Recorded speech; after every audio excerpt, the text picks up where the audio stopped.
た？シュウ君がいなくなった。いなくなるとかあるんだ。まあそういうこともあるでしょう。ちょっと待ってね、今配信ツイートするから、みんなは見れてるよねこれ。イエイ、始まりましたと。よいしょ。はい、というわけでこれ1戦目からセトカルミラーじゃないわ。何ミラーだった？見逃しちゃってよと。わかんないけど、まあ、セトカル系の、上がジャムナ入ってるけど、まあ、セラなのか、セラなのか、カルマなのか。はいはいはい。これ、2人ともさ、今同じデッキタイプだったんだけど、身内かもしんないね。ちょっと待って、調べますね。はい。ちょっと待ってね、その前に。はい、本日なんですが、解説にはですね、現在、クロさん、おちょこさん、ゼタさん、タキさんがいます。よろしくお願いします。よろしくお願いします。よろしくお願いします。よろしくお願いします。ちなみにですね、今お呼びしているゼタさんは、暫定というか、今年の、日本一ですね、今のところ。そうですね。暫定日本一のゼタです。よろしくお願いします。暫定日本一です。マジですよ。まあね、ワールズのね、日本一は山田さんだよ。過去の実績持ってこられたら。今年だよ、今年。2023ジャパンゼタだよ。で、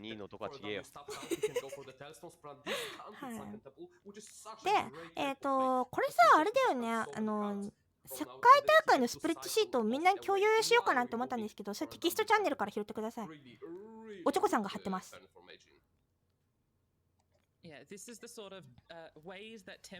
こんばんは。ちょっ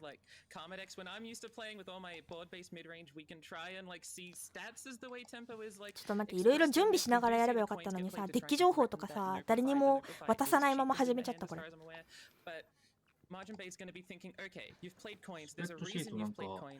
Why did you do this? And there's going to be a reason that means 黒いのがかかってて見れない？あ、見れた。In this case, for W still had mana for the Opify due to the fact it was discounted. If the 4W doesn't play the coin, then he overdraws due to Sunken Temple drawing you and that extra. ちなみにさ、セトカルマとさ、ジャンセラあるいはジャンセトってどっちがさ、有利とかあるの？一応カルマが多く入ってる方が有利。あ、でジャンセラ VS セトカルマですわこれ。Yeah, overdrawing is a big issue in this matchup. When you're drawing 2 cards per turn, one from your natural draw, one from the second turn. ちなみにこれ的にはセトカルマの方が有利だと思う。matchup where you don't really want to be flipping first, right? You do have to flip your sets, so you do want to be blinking somewhat, attacking somewhat, using your spells a little bit proactively, but you don't want to be doing it too much. We're going to see the equivalent of a pass by just attacking with this elusive unit, a very common play in these Ionian mirrors, although spending a little bit more time to think about it. But then going for this passing boats, your attack token doesn't matter too much, and you're just giving for LW and action here as much. 限りがあるのね。カルマ側はミスティックショットとか、まあ、セラフィンがね、欠5なんで、ミスティックショット1枚じゃ死なないんですけど、まあ、複製して1枚で取れるカードが多く入ってる方がいいみたいな感じなんだけど、まあ、カルマの方がタッチだでコイン増やせるみたいなとこあるよね。セラフィンはセラフィンのコストが安い。なんだけど、まあ、基本的にはカルマの方が強い。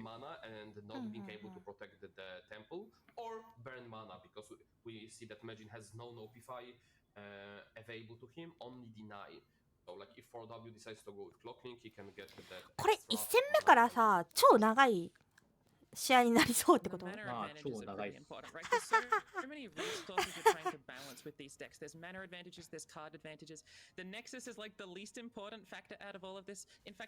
るまげど2連射したら、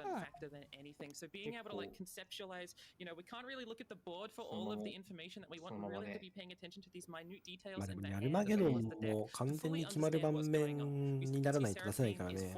セットとかいるとショーストッパーで取られちゃったりするるので、盤面制圧するまで終わらないので、まあ、長いマッチです。基本的にはでもカルマ着地したら、なんか盤面壊されてみたいなね、感じになっちゃうんだよね。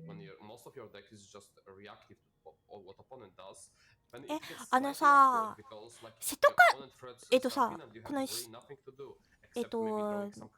下側の人って瀬戸カルじゃなくて瀬戸カルセラフィーンなんだけど、瀬戸カルマじゃなくてセラフィーンを入れる意味ってなんでなの？セラフィーンの方が軽いんですよ。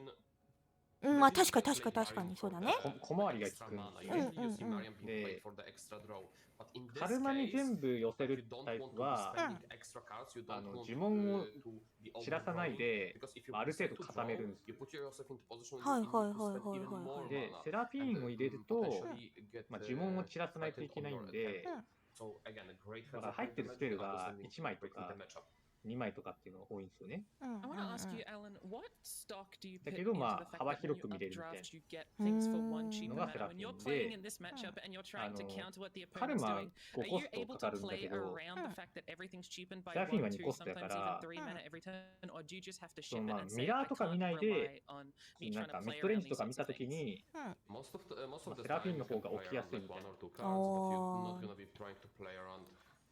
ちなみになんですけど、今解説に来てくれてる人って瀬戸カルマ派なの？瀬戸カルマセラフィン派なの？どっちなの？僕はセラ単品、セラ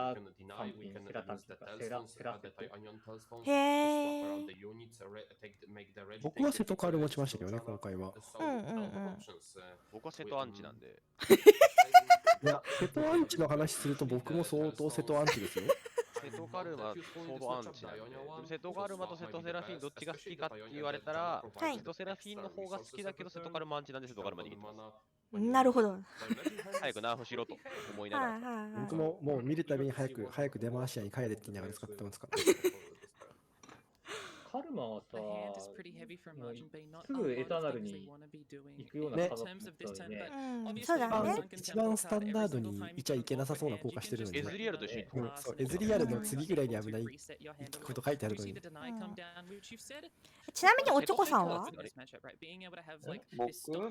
はアンチがあるならアンチだけどみんな嫌いじゃん。まあでも好んで使ってるのは瀬戸カルマの方がな。瀬戸カルマの方がなんというか、セラセトよりなんだろうな、回しやすい。なるほどね。まあ勝ち方が瀬戸カルマの方が分かりやすいよね。まあまあ確かに。ダメを迎えたらエクストラウィンなのが瀬戸カルマだけど、瀬戸セラフィンは一応ニャルマギ打たないと勝たないから。ゴールの行き先が違うから。While deciding to deny from the LW deny while holding mana back for Seth if in case he needs to remove the Janna. 岩戸と共に4人がオールするか分かんないな。極端に分かりやすく言うと、セラフィンは2マナの生き物なんで、ある程度アグロに強くなりますよ。で、カルマは後ろ寄りなんで、アグロにちょっと弱くなるけど、その分、なんか10ターン目のエクストラミスがありますよみたいな。10ターン目まで耐えやすい、耐えにくい、ちょっと耐えにくいみたいな。極端に話すね。Yeah, most definitely. None of the players have denied left for the pursuit of perfection, which might be an issue, but for LW finding the explorer and the 瀬戸カルマは434のバーテンダー、はい。あれ引かないとアグロに負けるんで。まあまあそうだね、そうだね。あれと瀬戸引いたらアグロに勝ちますみたいな。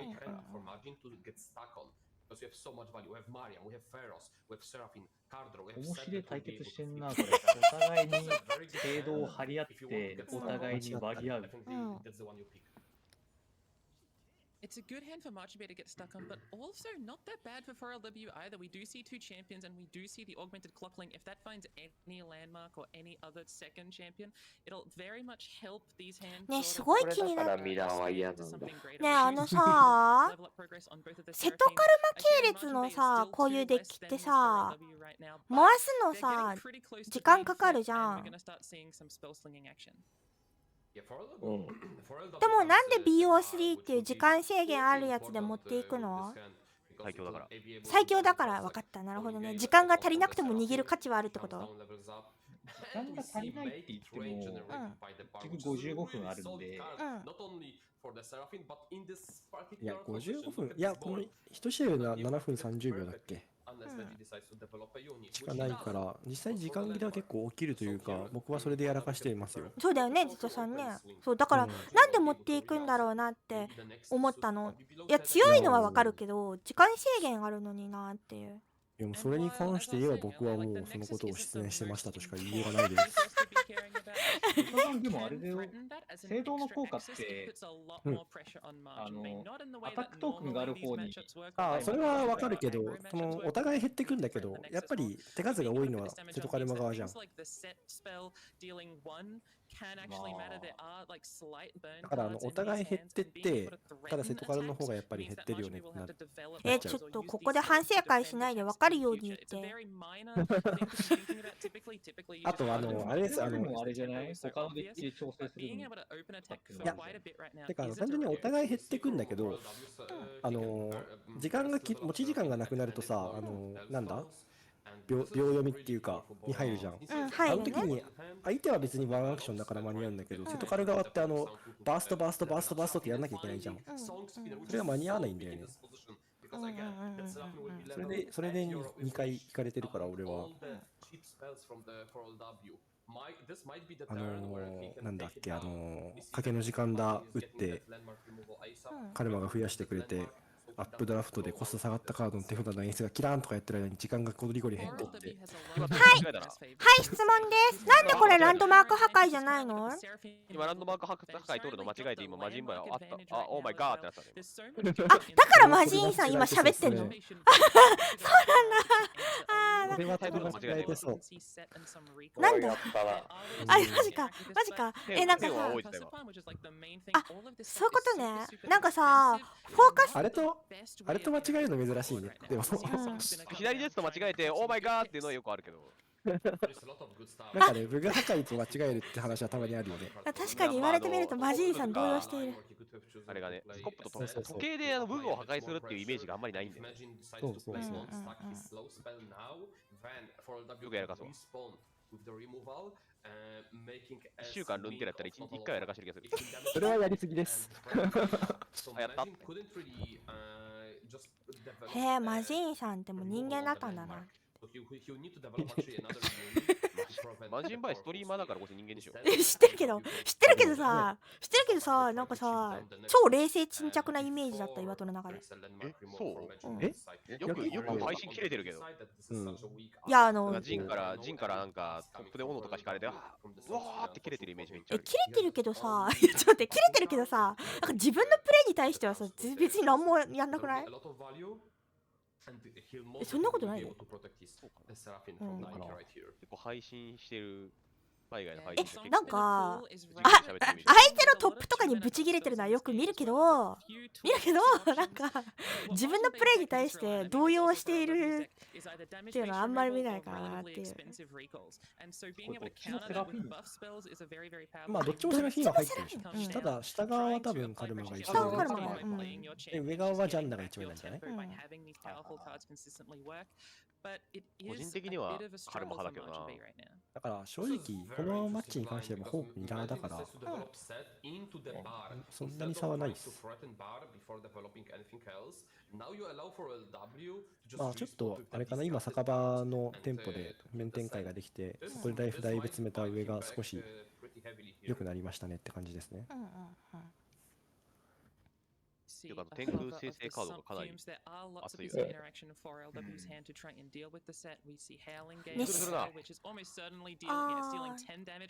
でもあれでも普通の天空生成でしか使えないでしょ。いや、セラフィンでも2枚生まれる。2枚生まれるけど。ただ、なんで打った？びっくりした。生成されたの？まあまあまあ、ここですよね。ここバフでかいんじゃない？うわー、微妙。いや人生かな。ああ、天空の、あれか、イルシブスペルシー取ったんだ。曲げに備えて超新星かなと思った。いやでも超新星も、ランドマークに打つのかな。ランドマークにも打てるし。ちょっとユニットに打つにはタッチだが、ちらついてなかなか怖いですけど。で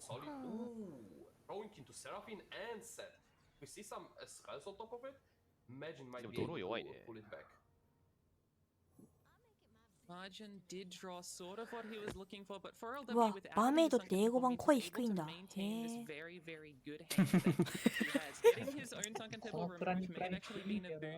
これずるいよな。これ通るとかなり差出るんですよね。いや、セット取れないけどってなるからな。やっぱ単純に火力で落ちなくなっちゃうから。進化しない。古すぎる。セラフィンあと1枚。1でしょ。あと1枚。もう多分今生んだこれで進化するでしょ。ド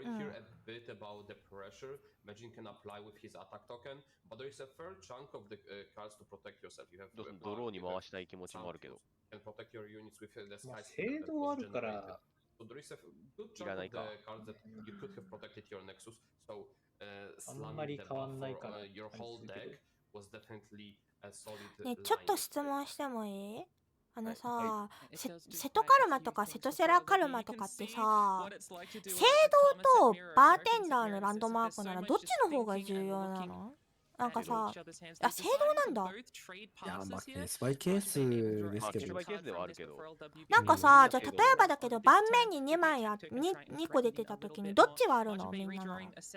まあそれがやっぱりケースバイケースで、まあでも単純にリソースが大事な盤面だったら聖堂を割るし、そのテンポが大事、マナコスト軽減が大きいっていう盤面だったら酒場を割るし、そこはかなり、まあどっちもやることが結構真逆なので。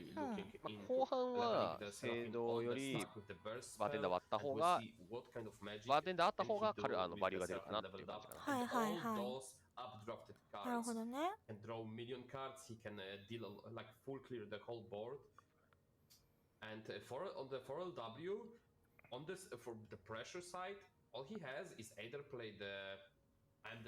聖堂とバーテンダーどっちが強いもんだよね。永遠に終わらない話だ。あ、ほんと？5ターン目、6ターン目、7ターン目ぐらいまでは聖堂の方が強いけど、8ターン目ぐらいだったらバーテンダーの方が強いしみたいな。ああ、まあ確かに別のカードだからね、あんまり比較すべきものでもない気はしている。なんかミスティックショットとテンパどっちが強いみたいな、そういう。いや、ミスティックショットとハイノートは比較対象になるけど、なんかミスティックショットとテンパの一撃を比べてるような気分かな、個人的には。それでどっちが強いのって言われてるような。なんかどっちを割るのが適切なんだろうなってこういう盤面見てて思って。まあでもなんか悩んだら聖堂な気がしてるけど、割るってなると聖堂を割った方がいい。あ、でもやっぱり今の状況でここで聖堂ポンって置かれたら聖堂割る。なるほど。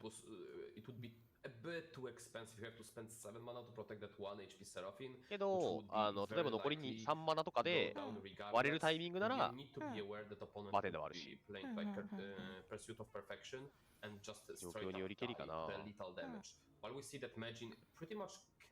結局、ドローバイスが一番増えちゃうから、精度。リソースだからね。そうだね。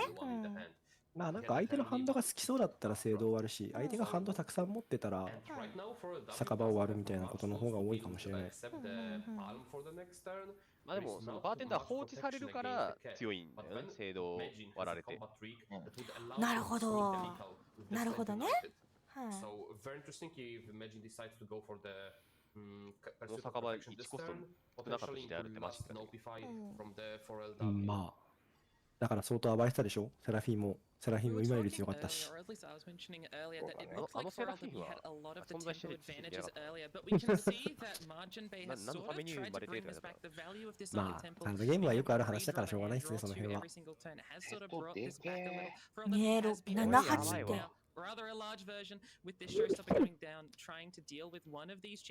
いやー、レッシン賞欲しいないや、これテンパ持ってるのやばすぎる。確かに。いらないんですよ、これじゃあ、まだ。お、通った。いらない。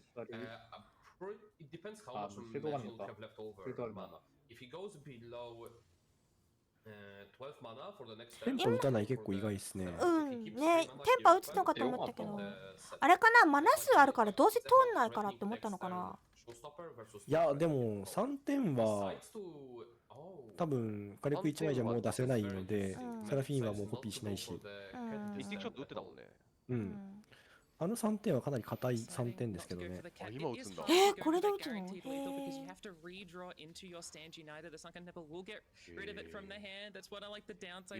ここでボード取りに行くこと選んだ。でもこの2点出ないよね。これはそれでやっぱり。いや、打点通しても顔詰めます。ドラゴンで顔詰めますってことなんだよね、多分これね。健康で顔詰めるプランなんだろうね。いやー、これどうなんだろう。吉と出るか京都出るかって感じだけど。まあこれでこの次のラウンドとかでさ、答えが分かったりするのが面白いよね、ルンテラって。へえ、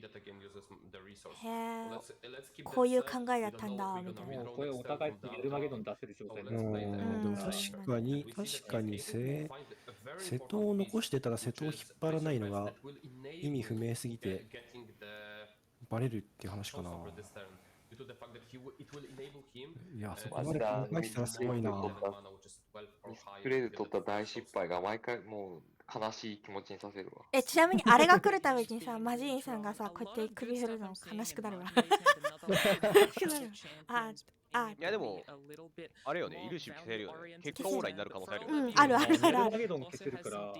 そう。あれ自体はそう使い道は全然ある。単純に瀬戸のブーが破壊ね選ぶよりマシだから。瀬戸のチャレンジャーを一旦ごまかすだけでも話結構変わったりすることあるので。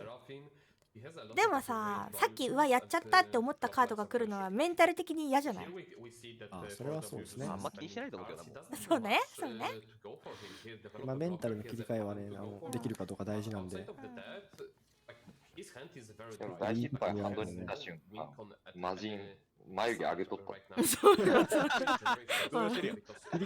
全然切り替えれてないやん。切り替えれたら、あと首振って嫌だなって感じだったもん。Seraphine has generated a little bit of a brick and soul harvest because we saw the cosmic inspiration come down. That card will basically kill nothing except a 1/1 if it's ever summoned from something or other. We do see the Nopifies come down trying to deal with the high note, protecting these cards from for LW's little bit of interaction that they can try and afford. For LW's hand is looking very low, and now Margin Bay's not only got the board tempo, not only got the champions, also has the bigger hand state. So Margin Bay is looking in just a phenomenal position here. Yeah, FRW was considering, was bluffing perhaps that he has another Mystic Shot. He was also considering palming in combat to have a blocker for another unit, but decides not to spend mana because なんで今勝ったなってみんな思ったの？ threatened little on the board, so decides to hold on a bit. いや、ハンド比べて。枚数がまあ割とライフ以外すべてのリソースで有利になったから。ああ、なるほどね。ここからマジンバイ側のドローがあまりにも弱すぎると、そうですね。ビヨンドでワンチャン、実際聖堂があるからお互い手札がどうなるかわからないので、全然上の選手が勝つこともある。マジンバイ選手が回答になるもの何も引かなくて、さっきのビヨンドが。あーでも歌失敗。引いた、すごい。リコル引いた。何でも持ってます。回答が何でもある。何でもあります。各種、どれ揃えております。一応セラフィン出して、先にセラフィン出して。これ、タルからミッションで勝ちある。優勝はもうコピーしたけど、これね、6点。あ、違うか。いや、この、あれやな。あれ触ってるな。ミス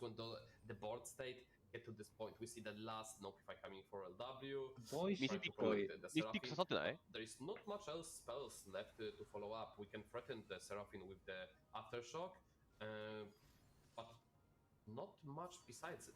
行くよね。You find these hand states very good. All I want to do is play my 2 mana 2/2 into a 3 mana 3/3. That's all I want to be doing in this video game. So I recall forget the name. I think it's line them up, trying to deal some nexus damage, excess burn. We do see the tag out trying to go on the kegs. ミッション。 I think that's lethal from the 4LW. 勝ったか？やったか？ Unless the Magin finds any way out to remove. Oh, there's a recall for the fight keg. It's really important. Otherwise, 4LW have actually found a sneak battle in this position. さらになんかフィニッシュが来たな。Deciding to take that damage earlier from Margin Bay has caused this possible out from 4LW, but it ends up being answered with this. あの1マナのさ、 Very フリーティングの何1 1点ですね。だからまだタルを追って2点までは出るんだけど、タルが手札に戻ると確かスタックが消えちゃうんですよね。あ、そっか。だからあれ1個のタルなんですよ。はいはいはい。だから、この、なんだろう、この時計人形だけ出して、イリューシブ通ってくれっていうのが一応。まあまあ、さらにミッシュ引いてくれ。I'm pretty sure there's no more Mystic Shot, right? That Mystic Shot I don't think was doubled, and that means Seraphine has already seen one, and there's only 2 in the deck, so I'm pretty sure there's no other Mystic Shot. We do see the Aftershocks come down, very shocking. Dealing with this Seraphine, but we do see these double 30s and not a great way to try and deal with it. For LW, you can try and updraft, try and find multiple stuns or recalls, but we've already seen so many come through in this game that it's hard to find them. Your deck does only have 40 cards in it. なるほど。なるほど。いや、わからん、難しいな。なんかイリューシブを先に出しそうに見えたけどな。ちょっとまあ、デッキの残り枚数とかあんまりしっかり終えてないから、火力になるものが実はもう入ってないとかのかもしれないけど。さっきのバウンスで対応してたじゃないですか、マジンバイ選手は。あの段階で火力はほぼ手札に持ってないっていうのが分かってるから、ここで火力引くとほぼ勝ちなんですよね、上としては。だからそれを先に探しに行く方が結構目が高そうに感じたんですが。Because this the mystic shot was not double, so that had to be the last one. There is just not much like potentially maybe there is song spinner because the first song spinner was generated by the either was generated by the pharaohs or it was drawn into, but like definitely that would be possible out. And we see an option to transform. あ、でもあれか、ルブこれリケーターさ、リプリケーターとレッシン賞で一応 入ってます。That's still gonna be 6 damage. あ、火力探しに行く？ Decides to go for the heal, decides to go for more draw. いや、まだあれできるからな。まあまあ、そうですね。Drawing even more, trying to find anything, seeing what's in the deck, Oh, not one finding chance it,あるこれ、もしかして。 find their own pursuit of perfection, but that doesn't really matter in this instance. We're gonna see the spells hovered. Final turn probably coming up right about now. He can Legend Bay still does have alive. things to interact with that. He can technically stay alive with this line, and we see there is ひとまず。 no lethal yet in the Magin's hand. おっ、拒絶もなくて。We can try and do formula, look for things. I'm sure you can find something by the draw, but also the tempo advantage here is just like massive. 4LW looking upset at this position. They had such a great early hand. なんなら上げで。 Curved into something not that great now. Margin Bay thinking about what's my best line. Does go for the formula, tries to find some draw, finds a Nopify. あ、レシン賞止められた。あ、レシンでも賞2枚あるから。レッシン賞がコピーされてるから。It's double, so it has to be 2 mana or less. いやー、ギリギリ耐えたね。そして今度は逆にただ、邪魔なんだよな。レッシン賞が邪魔なせいでコピーされたがゆえにせっかくしてるわけでも理解できない。そうだね。でも、マリアム、あー、微妙か。いや、OLW めっちゃエモート貼ってくんな。うん、さっきからすごい早いんだよ。めちゃくちゃ真顔で打ってんのおもろい。なんか左上は静止画かってぐらい動かないけど。そんなことない。結構動いてるよ。結構動いてる。結構動いてる。がちょこって動いてる。いや、画面からいなくなったりしてるよ。マジンバイがかなり動いてるだけだ。まあ配信者は動くものだからね。すい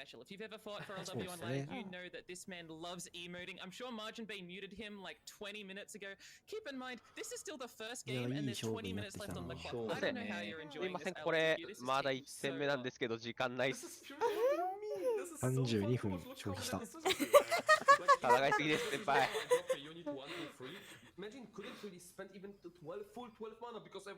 あと、お前らが見たかったルーンテラはこれか？吐きそう。これ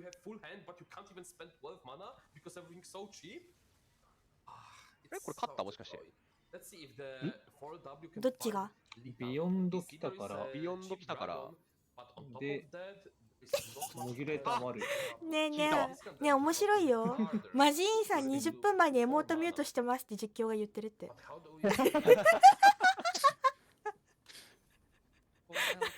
まず20分前っていうタイム賢すぎる。全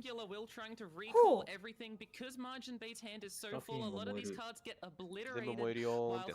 相手は全部燃える。打てるカードない。レシンショ使ない。でもレシンショ使ったら負けるかもしれないから使えないよね。あ、てか、聖堂か。聖堂がしか使えないのか。これは綺麗に決まったな。いや、これレッシンション2枚返したのエロすぎる。からのからのいや、何をプレイするのかなと思って。セラでもよかったと思うけどな。対象がってこと？いや、今出すの。ああ。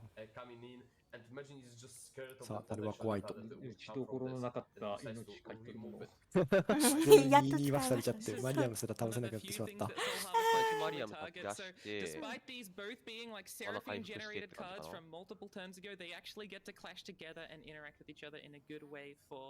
タクトがエロいよね。そこ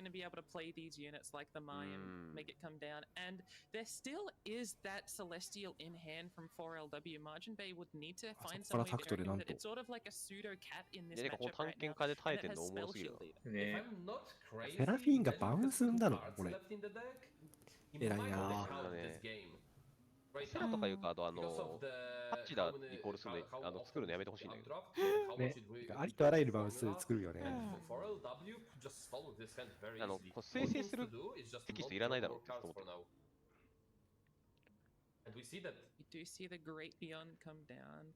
Margin Bay trying to figure out what am I going to do against this? You can do Explorer's Blunder into Concussive Palm. That's probably one of the better lines here. But Margin Bay also has to figure out their own way of not dying to a bunch of other things. Very difficult position. レッシン賞がコピーされる？レッシン賞あるのか？いやでもコピーされるよ。だよね。間違えてるやん。オーマイガー言うてる。オーマイガー言うてるやん。勝った時はすごい嬉しそうで、岩と好感が持てるわ。いやーまあでもね、この場でこの長丁場はね、緊張もするし疲労もするよね。まだでも始まったばっかで。まあ今日はそうかもしれないけど、昨日から1戦目がな。ねていうか、エンジンかかんないから結構緊張するよね。でもすごい面白いなと思うのはさ、ちょっと岩戸たちはさ文化ないからあれなんだけどさ、勝った方も負けた方も天を仰ぐんだな。おもろいわ。みんな勝ったら上向く？勝って長い試合勝ったら天仰ぐよ。え、天仰ぐ？天仰ぐ。あ、みんな天仰ぐんだ。負けたら天仰ぐ。負けても俺天仰がないな。負けたら、机殴る。机殴るよね。机殴るかマウス上げるかね。いや、俺、フラッシュフリーズ控えたとき、マウス投げようかと思ったけどね。ギリギリ耐えて。耐えたんだ。偉いな。偉いな。俺、あれだけどな。バンデットキースに何でも持たれた時机叩いたけどな。まあ、机は叩く。まあ、俺もマウスを実際に投げたことはないけど、心の中ではもう。いや、心の中ではキーボードをぶん投げてるよ。キーボードクラッシャーしてるよね。うわーっつってキーボードつけてる。いやーもうね。でもね、これもう時間ないんだよな。そうなんだですね。これにもう OLW 選手はもうこれ引き分け上等なので。OLW だってこれ時間使ってパスしまくったら勝つもんね。うん、そうだね。マジで勝たないといけなかったもんな。なんならOLW 選手はこの試合負けでいいんですよね。時間さえなくなってくれれば。そうだね。いや、負けじゃダメ。いや、この試合中に負ければいい。そしたら1-1になって、3本目は行われなくて、その場合1本目を取ってる方が勝ちになる。え、そうなんだ。3本目まで入っちゃいけない。3本目まで入っちゃいけない。だから、この試合中に13分44秒を使い切れば、OLW 選手はもうマッチ勝ちが確定する。あと5分ある。あ、13分でいいの？残り5分って、3本目に行かないの？あ、ごめん、そこわかんねえわ。赤い5分はでも多分タイム5分は行くよ。行くのか。じゃあ18分かな。18分か。18分ギリギリで負けてさ、なんかタッチの差のタイマーで負けるの嫌だよな。始まったらあと1分ですみたいなさ。そしたらもう3本目はもうお互い何も考えずパス連打だよ。でも、瀬戸カルマだから、18分かかる可能性あるんだよな。ある。全然ある。全然かかるけど、このマッチ結構、瀬戸カルマが勝つパターンってかなりグダグダして、かなり粘り切って勝つからね。耐えに耐えて、やっと返せるぞっていう状況からになるので、瀬戸カルマが勝つ展開は時間がかかる展開ですね。明治狩りいいところだね。ポイントする人がついてるのは偉いし、2枚目を仕込んでますね。これどうします？ 3 コスト先に出します？ 4 コスト明治狩り出します？どうしましょうか。いや、もう1体デスレスつけたい気もするけどな。明治狩りもう1体なんかデスレスつけて出したいとかあるよね。これも下側は考えたらもう、考えただけ不利になるからな。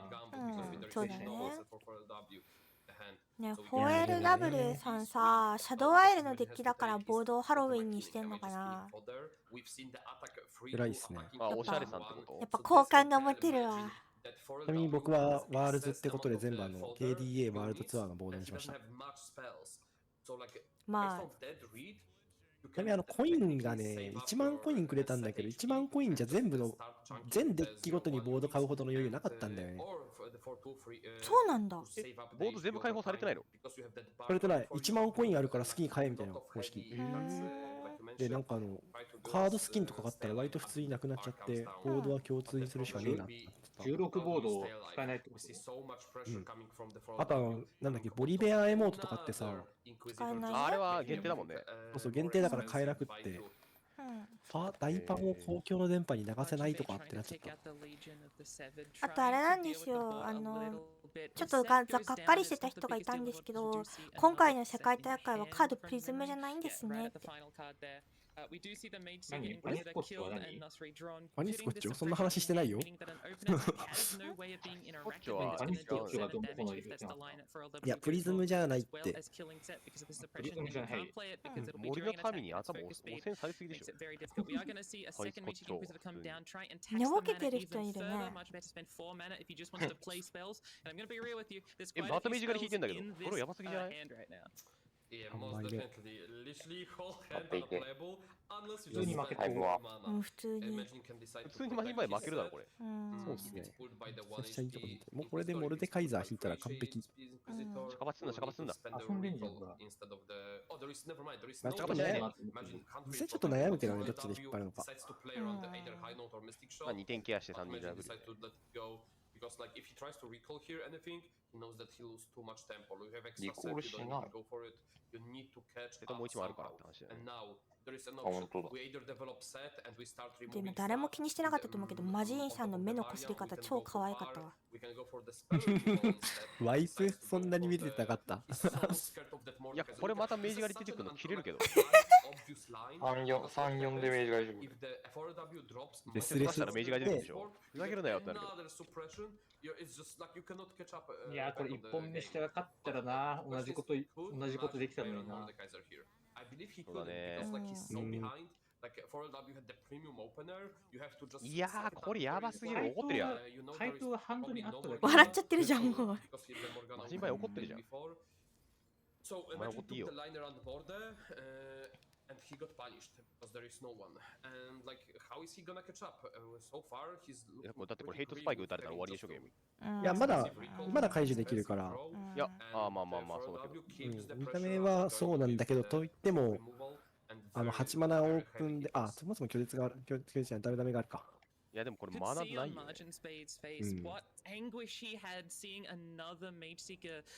おいおいおいおい。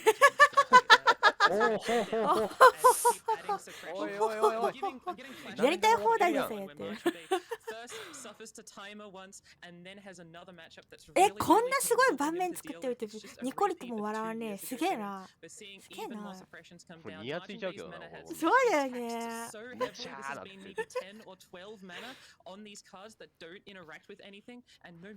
でもモルデカイザー引いてないんだよね。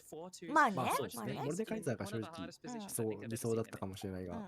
This Inquisitor is a true Damacian, just does not allow any magic around here. You want to ねえさ、みんなってさ、ルンテラやってる時って真顔でやってんの？喜怒哀楽あんの？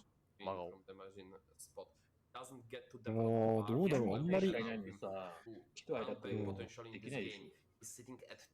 あんまりあれだよね。愛人の紙のゲームやってる時は表情とかも気を使うけど、デジタルカードゲームで気を使わないよね。いや、対人のカードゲームも真顔だね。いや、対人は真顔じゃん。それは逆に意図して真顔にしてるじゃん。大会とかは真顔かもしれないけどさ、フリープレイするときにちょっと表情するでしょ。まあそうね。いや、むしろフリープレイやるとただ笑顔になっちゃうから、大会でバババババババババ笑顔にならないように大会の時とかは真顔作ってるけどね。ゲーム終了です。ババババババババババなんとかなんねえわ。いや、これは本当にあのカード強いなと。勝ったわーって今思ってるね、ホイール W。思ってるね。でもまだ歯を見せてないから。戦場では歯を見せないタイプなんで。いやもう歯茎出まくりよ、こんなん。でも出てないから。出てないから。俺強って思ってる。あと強いってじゃ勝てねって。でもやっぱ有名な選手はやっぱ強いんだなってこうやって世界大会見ると思うよね。これあれか。いやでもこれ勝ってないよな。動画でも勝てないよな、これ。何かの奇跡でこのターンを生き残っても返す時間がない。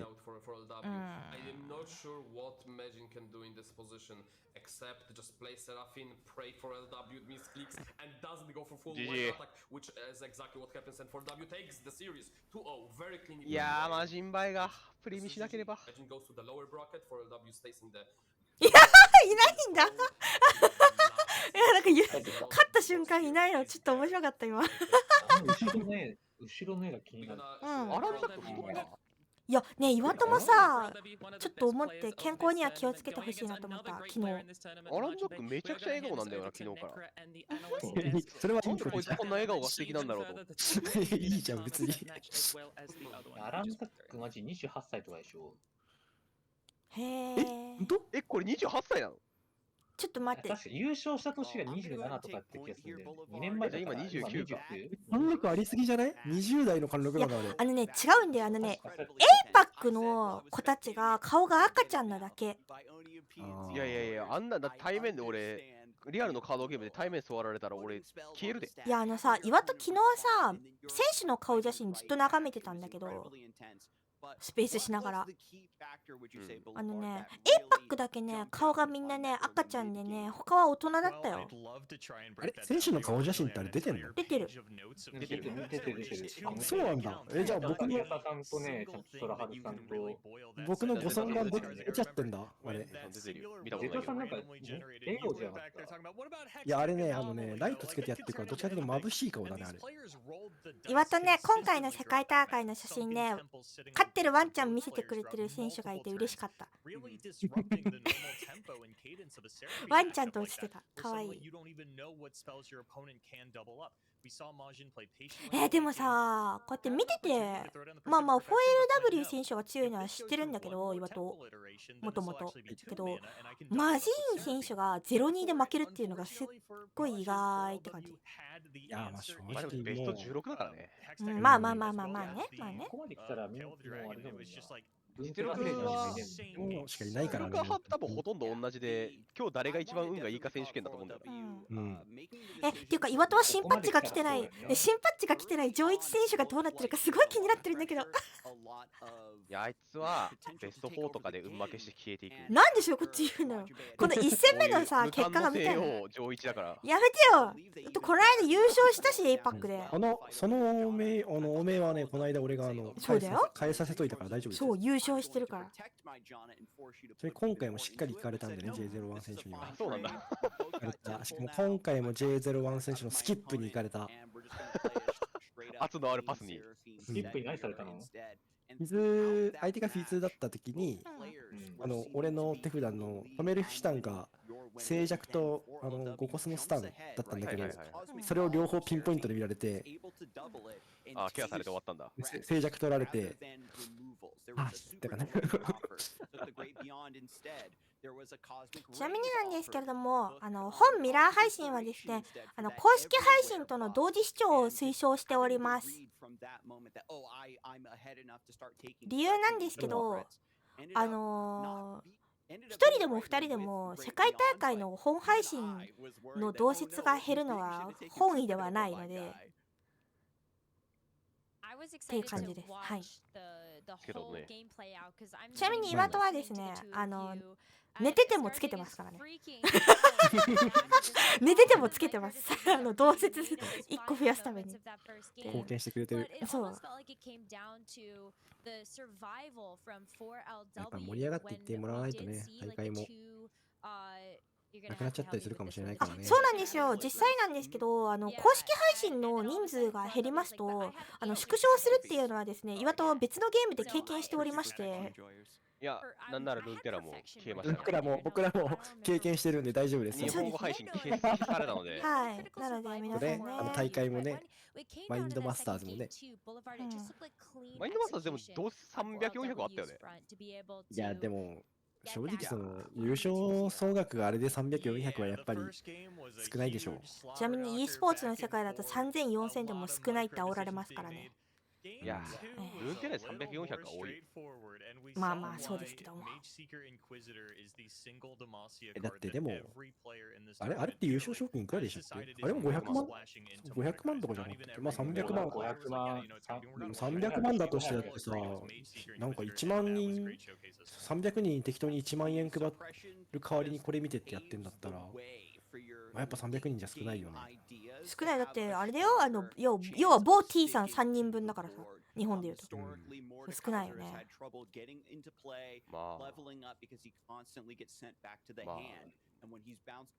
ギャザのね、公式配信も人いないし。ギャザは公式配信は人いないけど、公式じゃない配信はでも5000人とか平気でいるよ。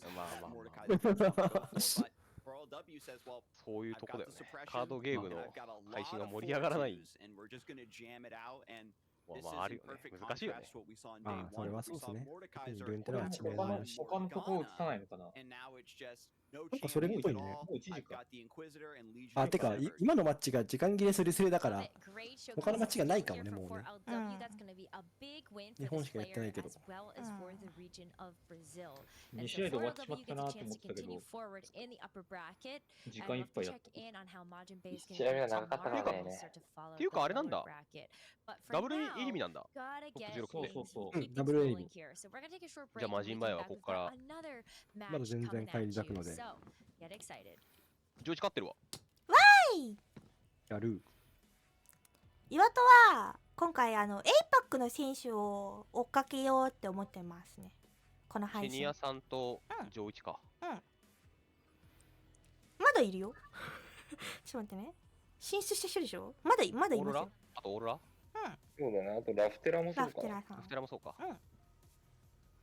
我が党もオーロラ勝ってほしいんだよな。お友達だったんだ。で、これさ、スペースでもちょっと話したんだけど、チョコさんに。オーロラ選手ってマジで頭いいんだなって思ったことが1個あって、インタビューがめっちゃ短いの。普通さ、どの選手もさ、めっちゃ語るじゃん。語りたいポイントってあるじゃん。オタクだから。すっごい短いの。要点だけパッパッパって。すごい。頭いいんだなーって思った。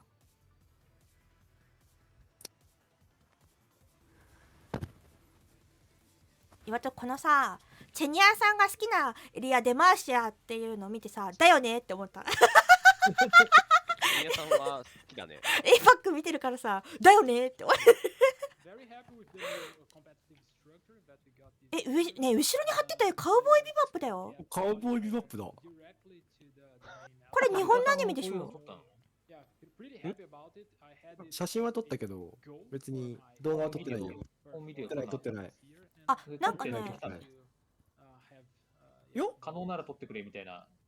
あ、でも可能なら、なんだっけ、ウェブカメラを用意してくれって言われて、持ってませんっつって終わった。このインタビューね、昨日から見てるけどね、英語ネイティブな人ばっかりだったからね、多分そういう配慮がある。まあ、実際ね、急に言われてもこれは用意できないですね、僕らは。っていうか丸メガネかわいい。岩戸も丸メガネ欲しくなっちゃった。どうぞ。カウボーイビバップ見て。違うよ。岩戸も新衣装で丸メガネ作ってくださいって言おうかな。猫耳よりかは楽なんじゃない？いや、そんなことないか？疑問なんだけど、グランドファイナルって2ライフ制なの？ウィナー側。いや、リセット。リセットなんだ。だから、別にアッパーブラケット側に有利なのはないんだ。ない。格ゲーとかとは違うと。グランドファイナルは普通に1回勝負らしいよ。なるほど。なんかね、有利なのつけてあげりゃいいのにってちょっと思っちゃうけど。それはそう。てか、ずっといつも気になってるんだけど、このルーンテラの待ち時間に流れるメタルみたいな音楽、どこの何なんだろうって思って聞いてる、ずっと。これ詳細ご存知の方、岩戸のツイッターにリップしておいてください。あれなんじゃないの？ルインドキングとかの BGM なんじゃないの？なのかな？ルインドキングやってないからわかんないけど。ロールはこういうの流れないの？ロールはね、サモナーズリフトは無音だね。てかロールはね、こういう待ち時間にTFT とかロールとかなんかいろんななんかね CM が流れてる。待ち時間。TFT モバイル動画の話してる？なんか春節の動画とか流れてるよね。旧正月とかさ。なんか TFT の新スキン出るよみたいな動画があるの。まあ流れてる。いや、TFT の携帯版が出ますっていう韓国の CM マジで好きだったけど。2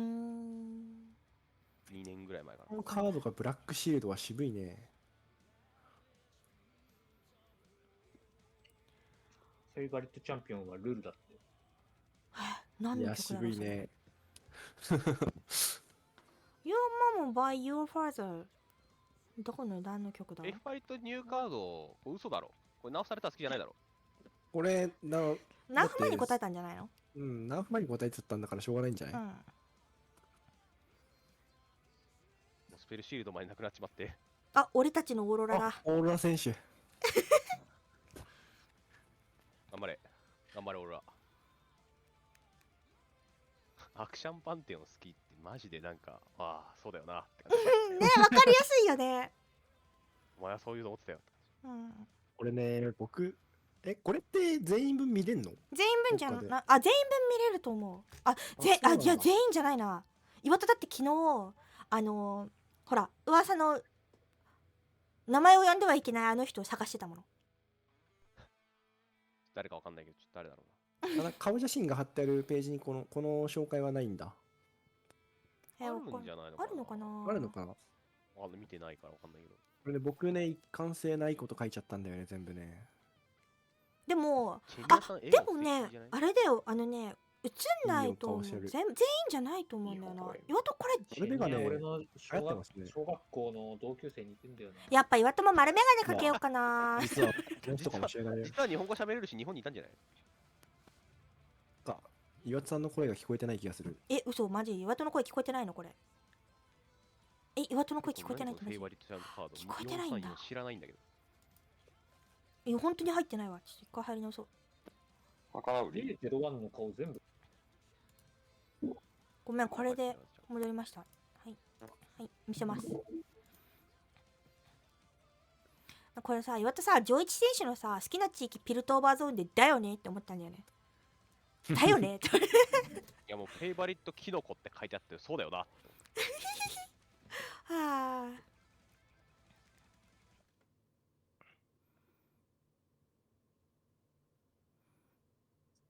ずっと VTuber おるやん、VTuber。この人 VTuber なのかな。なんでずっとアーカイなんだろうと思って。これが VTuber だったら。わかんない、配信見に行ったら動いてるかもしれない、これ。なるほどね。まあ、動いてれば VTuber か。うん。その理屈で言うと8対3動いてないから VTuber じゃないかもしれない。配信動いてるよ。あれ本当？うん。みんなね、言っとくけど、岩戸がすごい動いてるだけだよ。性別不詳で配信してる。なるほどね。そうなんだ。あれなんか前見たとき全く動いてなかった気がしたけど。マジンさん、これ何のカード持ってんの？なんか別のカード持ってる。何のカード持ってる？俺たちのラフテラだ。キノコじゃないあれ。キノコなんだ。なんか緑の何か。なんか昨日さ、これライズの人いたよね。いた。テラさんはなんか若そう。何歳なんだろう。めちゃくちゃ若そうに見える。でもラフテラ選手好きな地域シャドウアイルなので岩とラフテラ推しになります。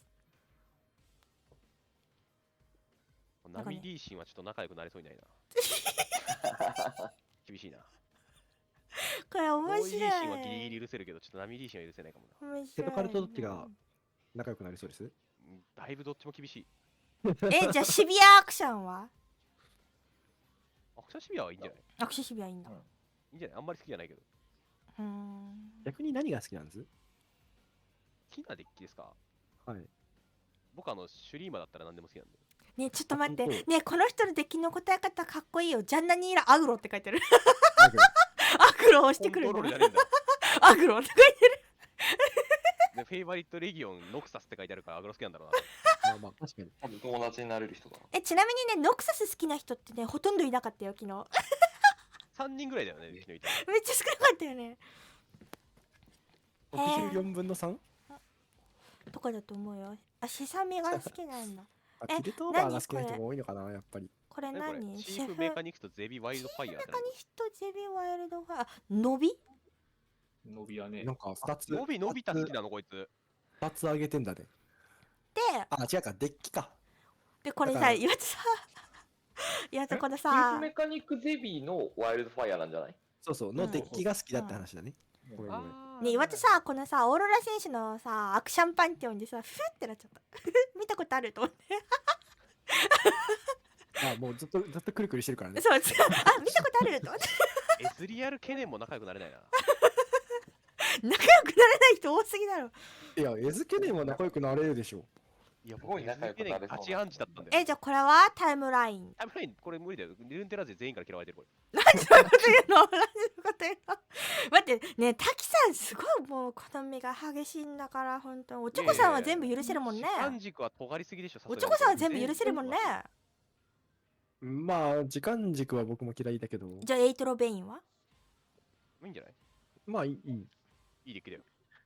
でもね、僕嫌いって言いながら使うからな、でも。いや、そうね。嫌いでも使うんだよ。バンドル、はいはい、じゃあバンドルツリーは？いや、いい出来だよ。いや、バンドルツリーは、尖ってるよ。結構尖ってると思うけどな。滝さんなんかすごい形してるな。いい出来だよ。もうこの話はもうやめよう。やめた方がいいだろ。もう宗教の話みたいになっちゃう。特殊処理好きだからさ。じゃあエルダードラゴン好きでしょ。エルダードラゴン僕コストましたよ。楽しいっつって。じゃあ今日僕の持ち込み仲良くなれそうじゃないですか、瀬戸カル以外。今日僕エルダードラゴンの特殊カルマは勝つために使うんで。あなたもか。ね、これさ、名前入れ替わってるよ。言ってあげたい。アンジャック急に痩せたな。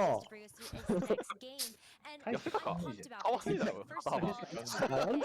アンジャックと比べたら痩せたでしょ。めちゃめちゃ笑顔で笑うんだよな、なんて顔して。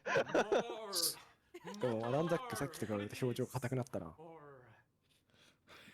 アランジャック分身した。ルグラになっちゃったアランジャック。変わってよかった。戻ってよかった。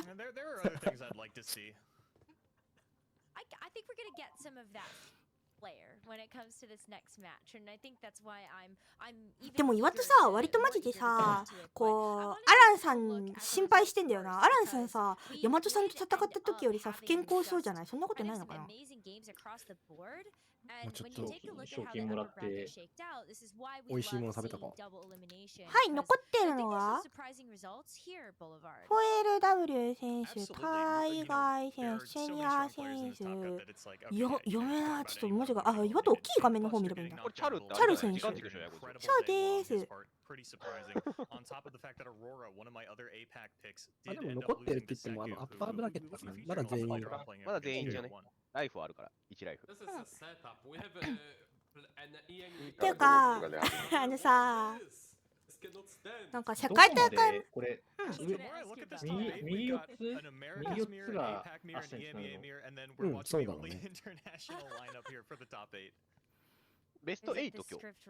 いや、4か。3連勝したら、だ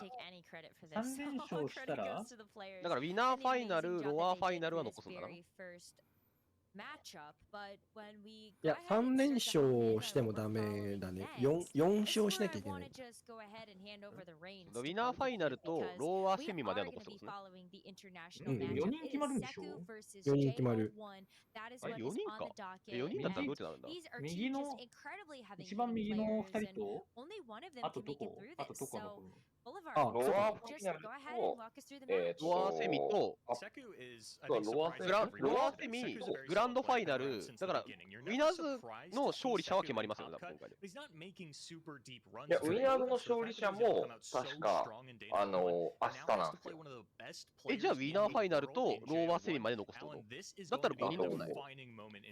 ダブルエリミって何？ライフ2制だね。だから、負けると、ロワーブラケットって言って、負けた人が集まるブラケットに移される。滝さん、その説明だと多分長いくなるから、すごい端的に言うと、2回負けるまで残るトーナメントです。ってことは、無敗だったら絶対 100% いけるんだ。まあ、そうですね。普段トーナメントって言ってイメージするあれが、正しく言うとシングルエリミネーションなんですよ。1回負けると終わりっていう。それが2回負けるまで大丈夫だからダブルエリミネーション。ってことは、エッパックは4人中2人が首の皮1枚なんだ。まあそうですね。負けた人たちはそういう状況になっちゃった。なるほどね。でもロワーね、1回戦負けてロワーから優勝したら熱いよね。そうだね。さ、世界大会始まる前もさ、エッパックはさ、尖った持ち込みだからさ、わらわらってやれてたじゃん。何をって思ったけど、本当に公開された時尖った持ち込みで頭抱えたわ。いや、でも、いや違う、僕は日本人が魔王会持ち込むって言い始めた時にこいつら本当に大丈夫かなっていやなんかデッキの良し悪しとかじゃなくて、並べた時にさ、エイパックだけさ、デッキ見ただけでこいつは絶対エイパックだなってわかるから、待って、ってなっちゃった。もう岩田は世界からエイパックが持ち込み変わってるんでしょって聞かれてもうんって言うしかない。別にもうそれは運でいいんじゃないですか。そうだね。魔王会を見たらティールレッドとピスカルの血を感じるでしょ。ちゃんとシュリーマ使ってるんで、滝さんも好きでしょ、あのデッキ。やったぜ。岩田さ、今まではさ、エイパックはさ変わってるからなって言われた時にさ、そんなことないよって言い返してたんだけど、これからうんっていう。あ、そうなの。いや、エイパックが日本人全員思ってるよ。エイパックエイパックのメタゲームが変なのはもう共通認識だと思ってたわ。否定することもない。いやちょっと小バカにされた感じで言われた時は否定してた。いや小バカにされたとしても、いや俺らの方がむしろ進んでるしぐらいの感覚だったけど。そうだからそうやって言ってたの、拙い英語で。だけどこれからはうんっていう。だってニダリー研究所がある。ごめんね、本当に今回俺らが勝ってれば俺らがこれが正解だったんだ。いや違うよ、勝ってたとしても負けてたとしても持ち込み変だよねっていうのに対してはうんっていう。まあそれはそう、それはイエスだよ。イエスっていう。イエス。そうだよ。もうこれからは海外の人に言われてもそんなことないもんみたいな言い方するんじゃなくて、うんそう思うっていう。I see っていうわ。I see。Yes。出たシーバーのエルダードラゴン。でも今これ結構流行ってるらしいですね。なんかシュウ君がさ、シバーナさっきまでシバーナ強いってさ。だから逆に言うとこれ2日3日前に提供してる提出してるから、ちょっと一歩先を進んだベタゲームのデッキを持ってきてますね。アクションモルテカイサー持ってたやついねえの？ああ、いやこの人すごいな。ニーコナーとシバーナもエルダードラゴンなんだ。すごいね。なんかちゃんと先を読んでるね。へえ。デバーシアとフレルトが最強ってことを証明しに来たんだろうね。何がアイオニアだよと。これでセトカルも持ち込んでたら切れるけどな。なんで切れるんだよ。よかった。アイオニア入ってなかった。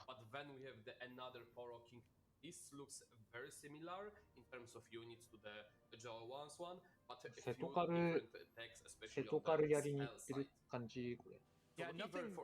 多分そうだね。セトカル。なんかこの人、昨日なんか61とかやった人？あ、そうだ。この人多分昨日成績めっちゃ良かったはず。見てみますね。あ、ジョイチじゃん、対戦相手。ジョイチじゃん。テックね、今日61だね、確か昨日。今抜けて、テクさんとチェニアさんが61だね、今残ってる人で。てか1位じゃなかったっけ、昨日のブラケットだな。昨日の1位はマジンバイだね。あ、マジンバイか。チェックめっちゃアクションみたいじゃん。ポロキングさ、ミラーするんだ。面白い。フィズバンなんだ。ねえ。ファイトできそうだけど。でもさ、昨日さ、ジョイチ選手の試合見たんだけどさ、フィズがすごい大きくなってちっちゃいノラが泣いてた。対戦相手の。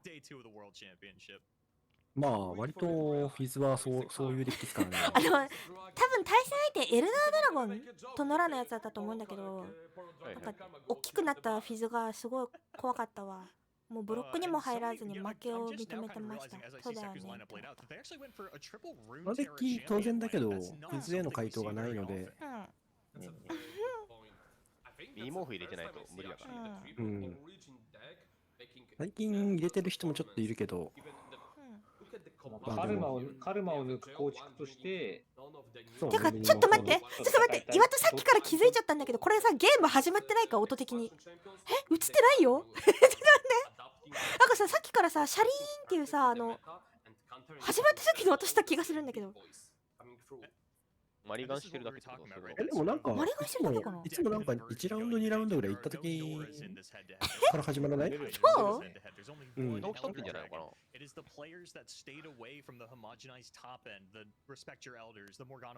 さあ、新パッチが来ていないエイパックにこの新しいネタを読み続ける。ブラックシールド入ってたから。新パッチが来てる。新パッチ来てた？ブラックシールド入ってた。新カード入ってましたね。あ、ほんと？ジェイズルワン選手、あれ、カルマ持ってきておいて、コロは開けるんだな。コロよりやばいと思ってんじゃない？なのかな。精鋭もやばいと思うけどね。全部精鋭じゃないもんね、ドラゴンだもんね。瀬戸勝てない。なんか、まあ、なんか、どれも勝てないって感じ。あ、とか、あれ、精鋭じゃねえか。ドラゴンか。まだマシか。ドラゴン倒すしかなさそうだけどな。どうなんだろう。ドラゴンもドラゴン雰囲気入ってたから、だいぶきつそうだけどね。なんか、ユーミよりポロの方がきつそうに感じるが、ニーコな。あ、ごめん、ニーコよりもポロの方がきつそうに感じるけど。ね、これさ、誰も興味ないと思うんだけど、ポロキングの目ってボタンなの？気持ち悪い。そうなの？うん。拡大した画面で見ると、ポロキングの目ボタンなんだけど。このポロキングってなんかダミーのぬいぐるみみたいなやつなんじゃないの？あ、そういうこと？あ、ぬいぐるみなんだ。なんか縫い目みたいなのあるでしょ、額のところに。なんかみんなさ、ゲトを作るってこと？なんでわかんないよってパカって進化して出てくるの？なんかみんなさ、パソコンでゲームやってるけどこんなキモいの使ってたんだ、平気な顔してって思ってちょっと引いちゃってたわ今一瞬。ごめんごめん。ポロキングなんて見てないからな。なんか下の人カメラじゃなくなった。ね。下の人さっきまでカメラだったんだけど。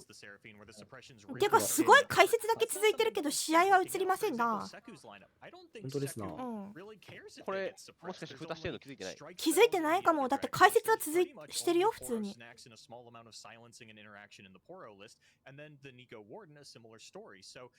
said, you know what? How about instead of spell slinging like everybody else, I just don't run any spells, and suddenly that Inquisitor combo off to destroying my lineup. ルーンテラ ASMR か。なるほどね。雑談しとくしかねえな僕らは。クラウドドレイクを出したら勝利に近づくぜみたいなこと言ってる。じゃあちょっとうちらで予想しようぜ盤面を。今何のデッキ使ってると思う？デッキ使ってると思う。そっからなんだよね。ヘドカルマ対ドラゴンじゃないのこれ。ヘドカルマ2回投げてるけど。耳をすませば分かるかもしれない。解説のチャンピオンの名前をピンポイントで読み取るしかない。ポロって聞こえてこないからポロを使ってないのかな。いや違うんだよね。さっきからね、昨日はこういう試合でしたよねみたいな感じで解説されてるから分かんないんだよね。あ、ドラゴンだ。ドラゴンって。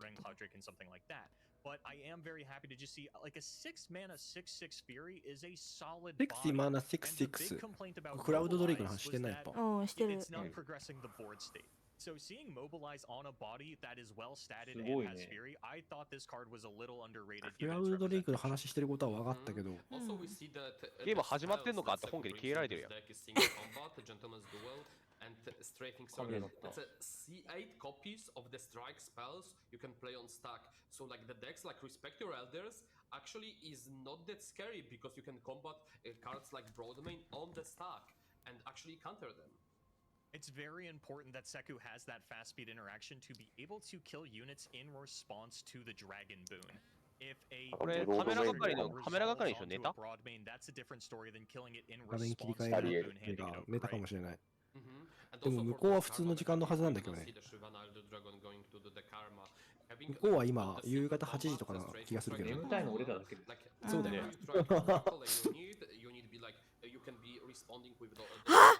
岩田気づいちゃった。ちょっと待って、これあれだな。ちょっとその話あんまり触れないようにしない？いいよ。ちょっとさ、なんて言っていいか分かんないからちょっと一応チャットで共有しておくか。ポロキングって言ってたけど、ポロキング使ってんのかな。なんだろう。解説はしてるけど、なんか試合の内容って感じじゃないね。上一の電波が破壊されたもんね。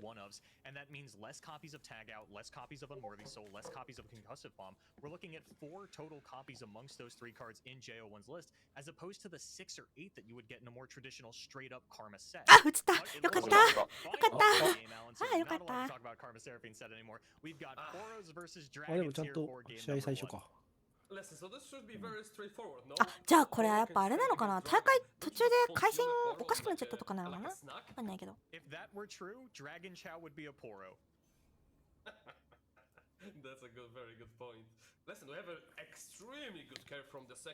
シバーナとか1年ぶりに見たな。これ、そうだね。見ないわね。相性のいいカードが結構エターナルに追いやられちゃったもんね、シバナは。シバーナ初配信じゃないこれ。わかんないわ、昨日寝てたから。いや、このシーズントーナメント、ルーンテラオープンとかで。いや、でも、前、シバーナ・オレソルとかがいた時には、それなりにしようとそれの時は出てたから。シーズントーナメントじゃなくて、この今年になってから。今そうかもね。まあ、さすがに今年になったら、しばらく使ってる既得な人はいなかったでしょ。だって、あのシーズン3列使ってないんだから、無理だよ。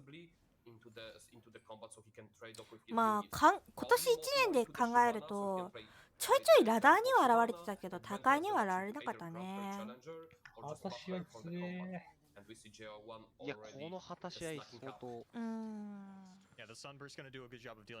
まあなんだっけ、竜の餌食か。あれと組み合わせると相当強かったんだけど、あのカードがエターナルに行っちゃったので、まあ、やっぱ強く使う。竜の餌食連携攻撃と竜の餌食はエターナル送りされたから。その手でなんか強く使う手段をなくしてしまったんですよ、こいつは。じゃあもし来年帰ってきたらどうやって戦えばいいんですか？まあでも、今回のでドラゴン系が大量に手に入ったから、実際今ここにいるし、かなり今のプールでも返り咲けしてそうですけどね。ドラゴン使いたくない岩戸はどうやって戦えばいいんですか？ドラゴン使いたくない人はシバーナ使わなくていいんじゃないですか、別に。シバーナと戦う場合どうしたらいいのよ。シバーナと戦う？ああ、それはもうなんか破滅でも打ってもらえば。オッケー、分かった、破滅打つわ。やっぱシャドウあるわ。ドラゴン、来年エターナル送りにされてそうよ。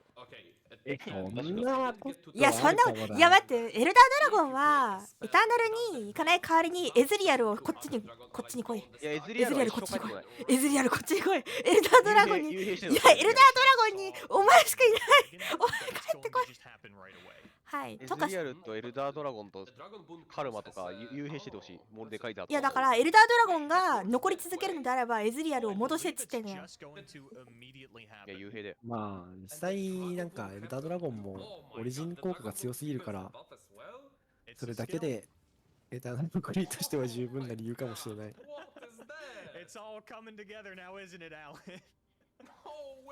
もうサミーラも絶対エターナル送りだし。ねっていうか今気づいたんだけど、ジョイチは1万コイン使わなかったのかな。使ってないんでノーマル式しか使ってないよね。いつも使ってない。いつも使ってないけど、今日ぐらいおしゃれしてくるかなと思ったんだよ。まあ別にこだわりがないか、なんならこういつもと違う環境でやりたくないとかあるかもしれないですね。なるほど。僕はもう全く気にせずに今しか使えねえぜっつってスキン買いまくりましたけど。これ強いよね。いつも思うけど。最近活躍してますね。ねえ。こ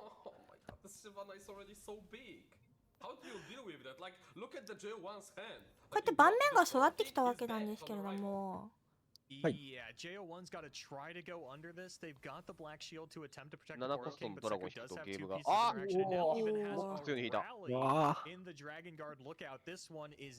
一応ここからプロキング側もかなり盤面がでかくなるけれども、間に合わないな、この感じ。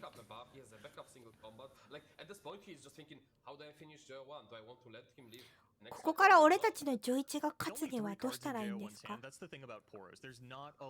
そうだよね。いや、話し合いが2枚あるのかな。ま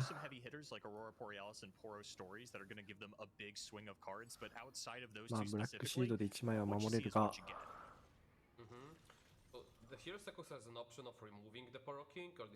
おかわりされちゃうからな。おかわりして、これでシバーナも進化。右のドラゴン効果ないの？スキル、呪文かスペル、これスキルかスペル、ファストかスロースペルだっけ？これをやると他のドラゴンにプラス1。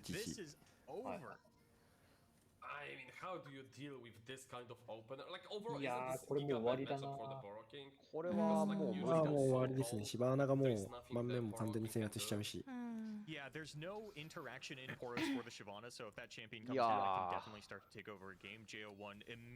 これセトカルマナゲッツも勝ってないな。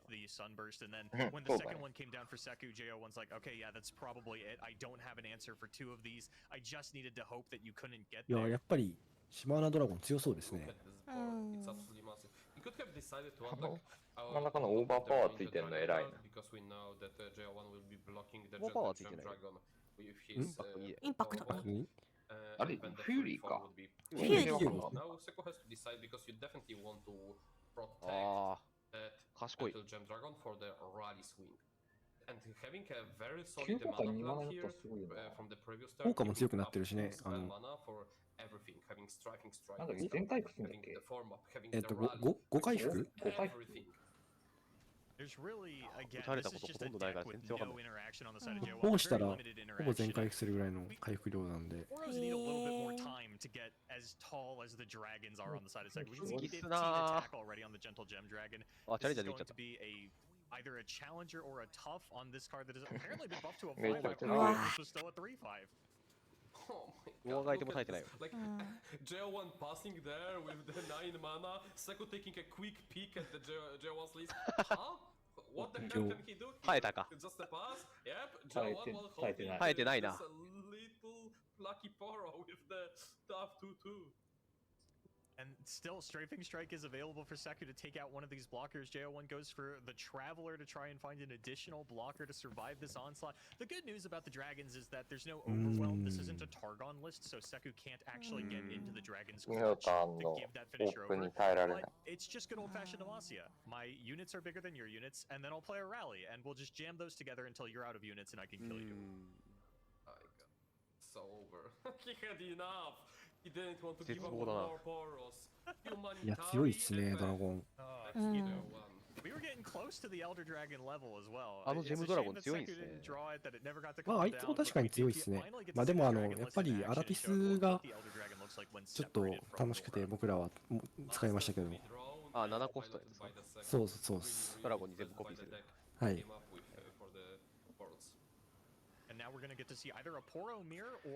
いやー、これ J01 選手はもう。これセトカルマ先投げだったような気もするんですけどね。そんなことないですか？まあでもそこはもう、なんか相手が逆にしたら一緒ですからね。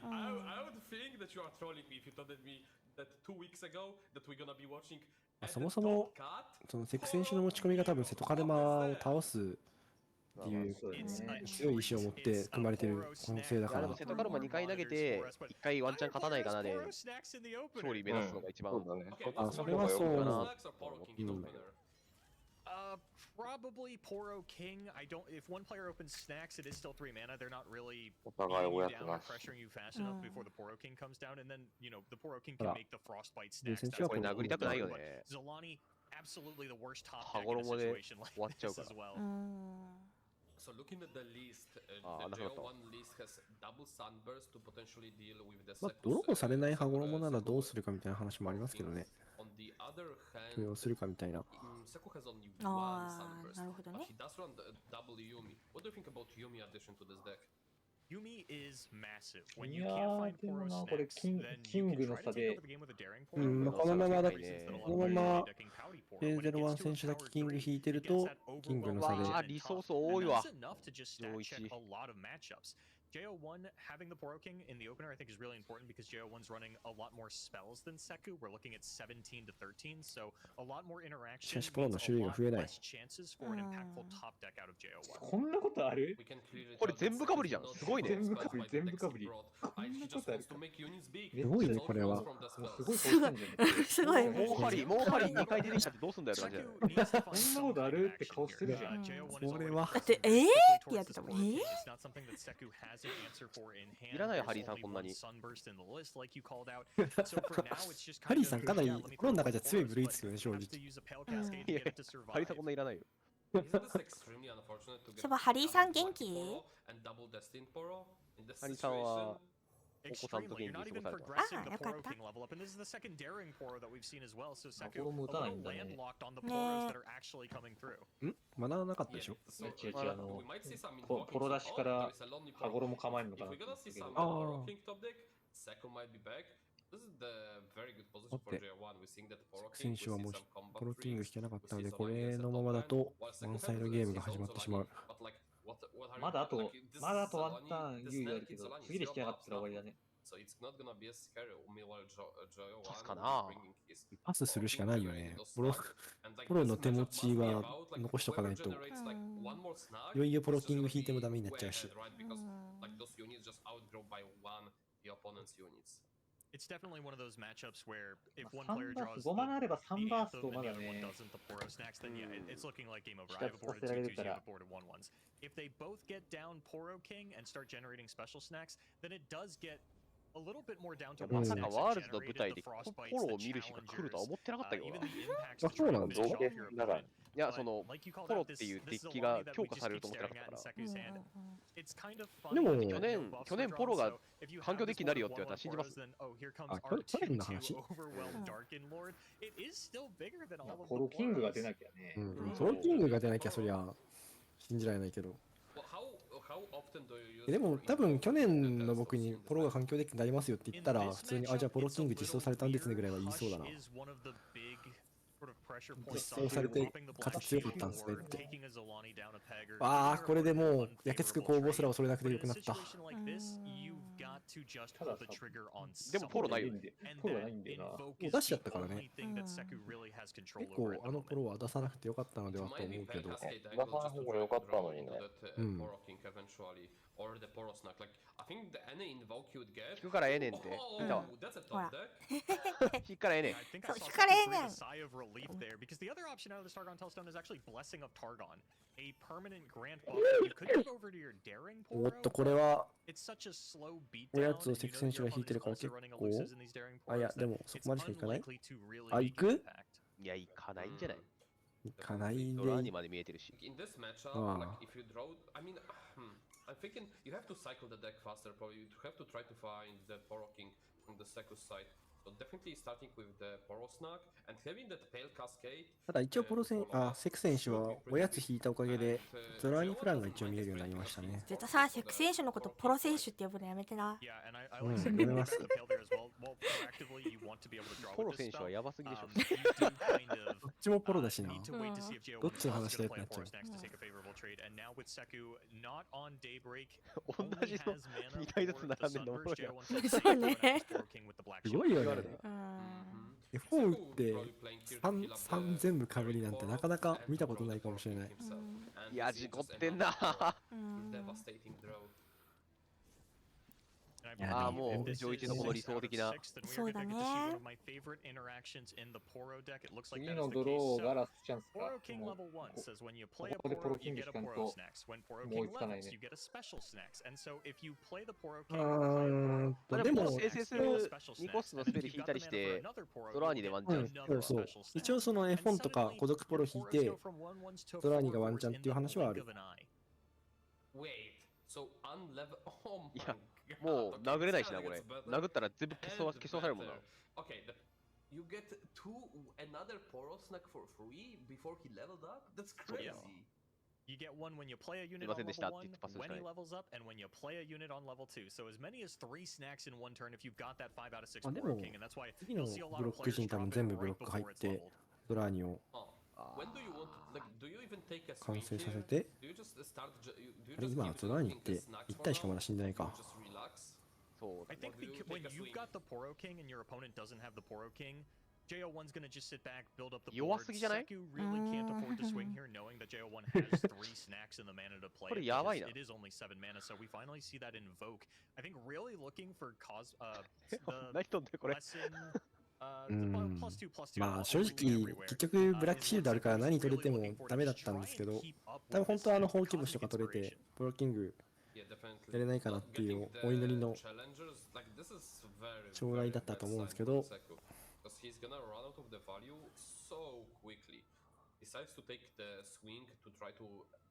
まあ、殴ってゾラニのカウント進めますっていう流れか。そうですね。一つの分かってるからな。いや、殴れないよね。かわいい。Unfortunately for Seku, because the buffs came down so late, their Zolani is not very progressed. We actually see a Poro Snacks mirror top deck for both players as well. だってなんかポロのおやつ屋さんみたいなデッキしてるよ。 Anything has died with buffed stats on Seku's side yet. Maybe it has, but I believe the Zolani is still at the absolute most is 6-6, which means we've got a lot more units that need to die before this can come down. ああ、フロストおやつの来ちゃった。 On JO1 side, I think you swing for the fences, especially フロストおやつ引いたんならもうゾラーニをタイミングさえ気をつければ恐れなくていいから。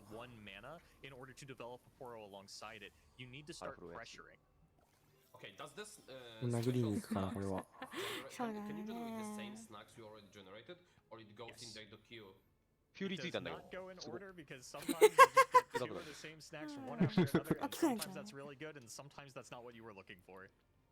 ドラゴンってことあれ。あれでも殴りに行かないな。ユニット減らしたくないんだよ。相手の。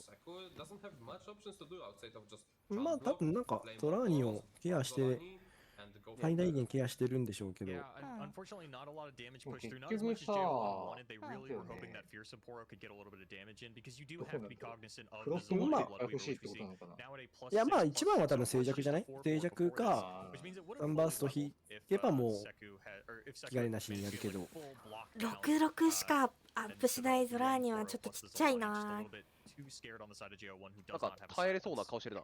See on the Seku's face that he's devastated by those top decks, but I think he recognizes that his game plan is to just keep sacrificing the Poros, try to build up the money, and go swing with the Celestial Wonder, trying to remove that blocker, so overwhelm can 10ターン目迎えるまでポロキング引けないのかわいそうだな。まあでも実際しょうがないんですよね。そこまでサポートがあるわけでもないし、プロキングドローの。そうだね、まあもうおやつまりだして引けないのはしょうがない気がするな。Okay, we're gonna get spicy snacks. This is gonna pepper snacks rather. This is gonna give impact over to each Poro, and that's another way to try to push through the damage. Is at the moment we've already got 2 impact on the side of JO1. 本当に同じポロばっかりやるね。 Daring Poro getting through, and we might just be looking at lethal unless JO1 pulling a daring Poro of their own. So next time we're gonna see quite a massive board coming from the JO1. Wonder how many units he decides to take a swing, because again he doesn't want to あ、すごい嬉しそう。だいぶ差がついている。そうね。絶対今来んのかよ。そしてこれまたIwatoさんの声が聞こえてない可能性があるな。マジまた？いや、寝てるんじゃないかな。寝てないよ。喋ってるよ。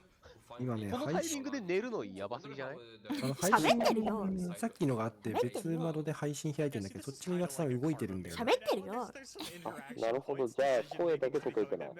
下に翻訳喋ってるよ、喋ってるよって書いてある。喋ってるよ。あ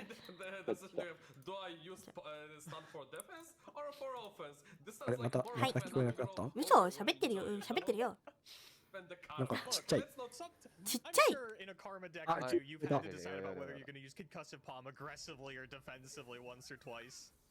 Yeah, definitely, but this is like a cherry on the top when you're deciding, oh, do I finish my opponent this turn? あれ？1枚なくなってる、そうそう。あれ本当だ。どっかで使った？さっきイルーシブチャレンジャーで引っ張られた時に使ったよ。あ、 Yeah, なるほ so ど、なるほど。 JO1, if they want to continue to take that slow and controlled approach and really start to deny the Zolani from Seku, they could go for the espresso snacks, just pull the daring pour out of the way so that theirs pushes through, and then go for a pepper snack in finish off later, maybe after they've generated another pepper snack or two off of the Poro King and on the next round and the next round. But I 小学生対中学生ぐらい差がある。 JO1 played the で early も swing, just going with で the も fierce ゾラ and the ーニ daring, then の I'd be a little surprised to see a full 冷やして動いてるおかげで時間はもらえてますね。うん。 This is exactly what I was expecting. He decided not to pull with the impact. でもイルーシブだけで死んでいく可能性がある。うん。あ、可能なら多分、J01 選手はそこまで行きたい。あらかわいい。てかジョイチ選手のドラゴンのポロ強い。ドラゴンのポロ強いね。あら88になってよ、すごいね。あいつは実際に条件達成するとやっぱ最強のポーズからね。そうね。フューリーライフついてる。スティールついた時が一番殺意湧くから。ね。いなくなっちゃう。あ、いなくなっちゃああ、ライフスティールついた。なんであえてあそこを踏み潰したんだ？ね、なんかインパクトあるからね。他は全部インパクト持ってるからか。あーでもフューリーついてドラゴンの顔してるポロ見たかったな、もうちょっと言わと。あ、確かに。まだいるよ、ね、いるよ。ポロキング、フューリー、ドラゴンの顔してる。これであれか、見た目はイルーシブとインパクトで次リーサルになってるのか。フロストなかったらほぼ勝ってますね。まあ、そもそもピリピリもあるからかなり揺れるけど。あ、ライフスティールついた。デスレスついてる。デスレスついてる。へえ。デスレスもつくんだ。まあ、ただ、フロストのやつがあるので。これってさ、はい、1で出てくるの。バフ乗ってるから5で出てくるの。5で出てきます。あー、いや、こいつは2、こいつは4になるのかな？あ、そっか、進化前だから。まあ、おやつ分のバフは乗った状態で返ってきます。フロストおやつ強すぎじゃない？うん、強いね。いや、まあ正直、カラフル以外全部強いんでね。まあ、カラフルも強いけど。どっち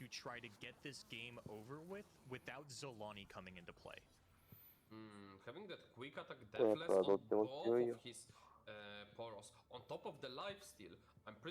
もしかしてフロスト2面打ちか？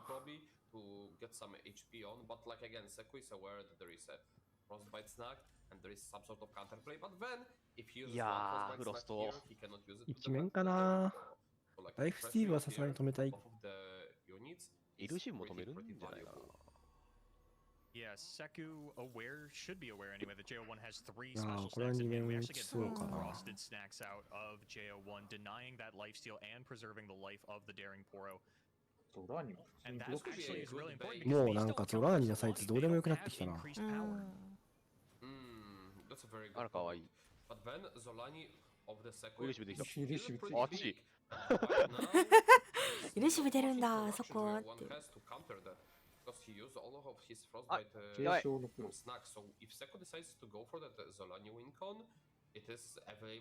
さあ、モンハリーを生贄に捧げて。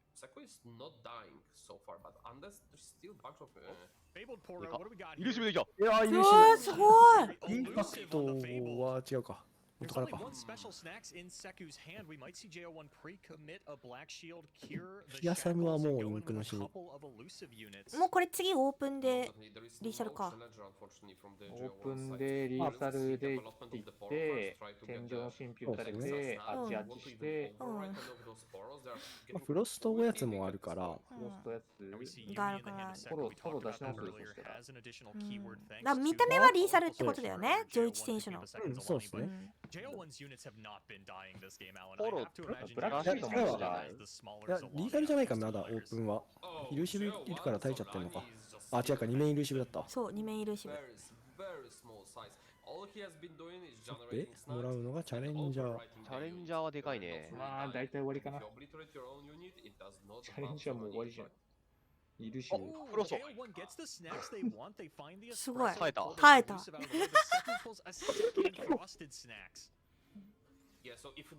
ポロミラーでこんなに試合長引くことあるんだ。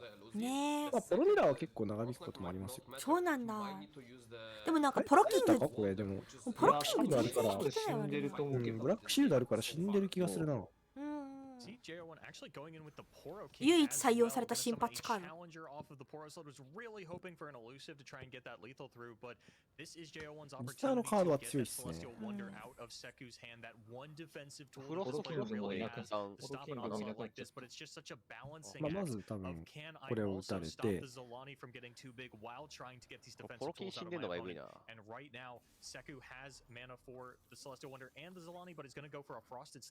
フロストだとピリピリを重ねられてまだリーサルで、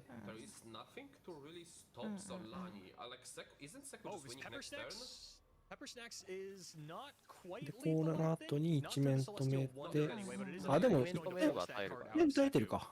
Yes, that's a very big to cast because, like, look at this Seku spot. That Solani is big enough to just one-shot the JO1's Nexus. If the JO1 wouldn't get a frostbite snack or some sort of way to stop Solani, like, Seku had lethal, and you see that Seku were hesitating on using it. まあでも変わらないんじゃないですかね。あっちはインパクト2だから。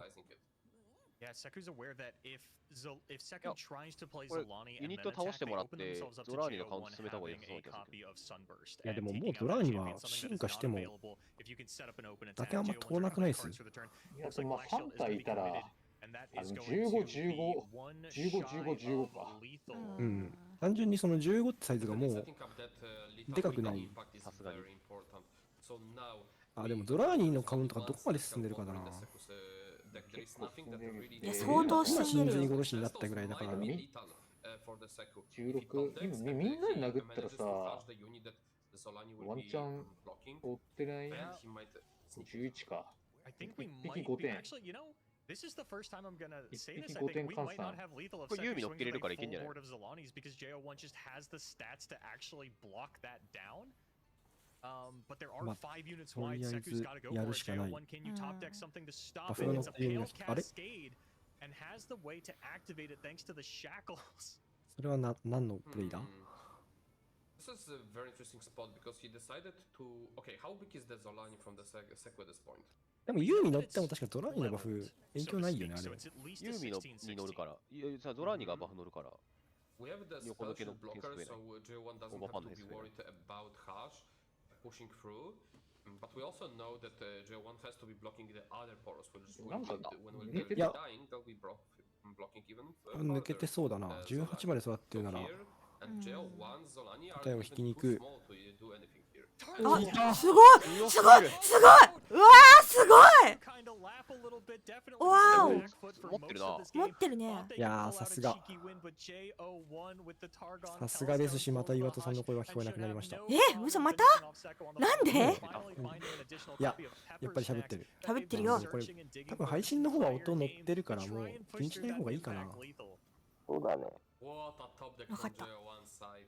Also, like Seku needed one hit serve there to try to push the lethal with 岩と it. ディスコードといつも相性悪いんだよね。逆に俺らは岩津さんの配信見ながら喋った方がいいかな。 Really well played by both players. No greedy, just パソコンでおしゃべりしてるよ。岩といつもディスコード相性悪いんだよね。いろんなアカウントで開いてるからだ気がする。端末。さすがですと。さすがです。 And JO1 not going for development knows that they are safe with パ、俺 this たちの lethal. ジョイチさん There's よ no。お前の日なのか wonder. There's nothing that Seku could do to stop that. JO1 あ、でも becomes the 実際あれだけどね、 Poro 引くのがむしろ遅すぎたぐらいだけどね。 will find themselves 静 on the 寂 back さえ foot 引 as ければ。 Poros are designed to look at these PNZ Ionia このタイミングで入り直すか。 in their eyes.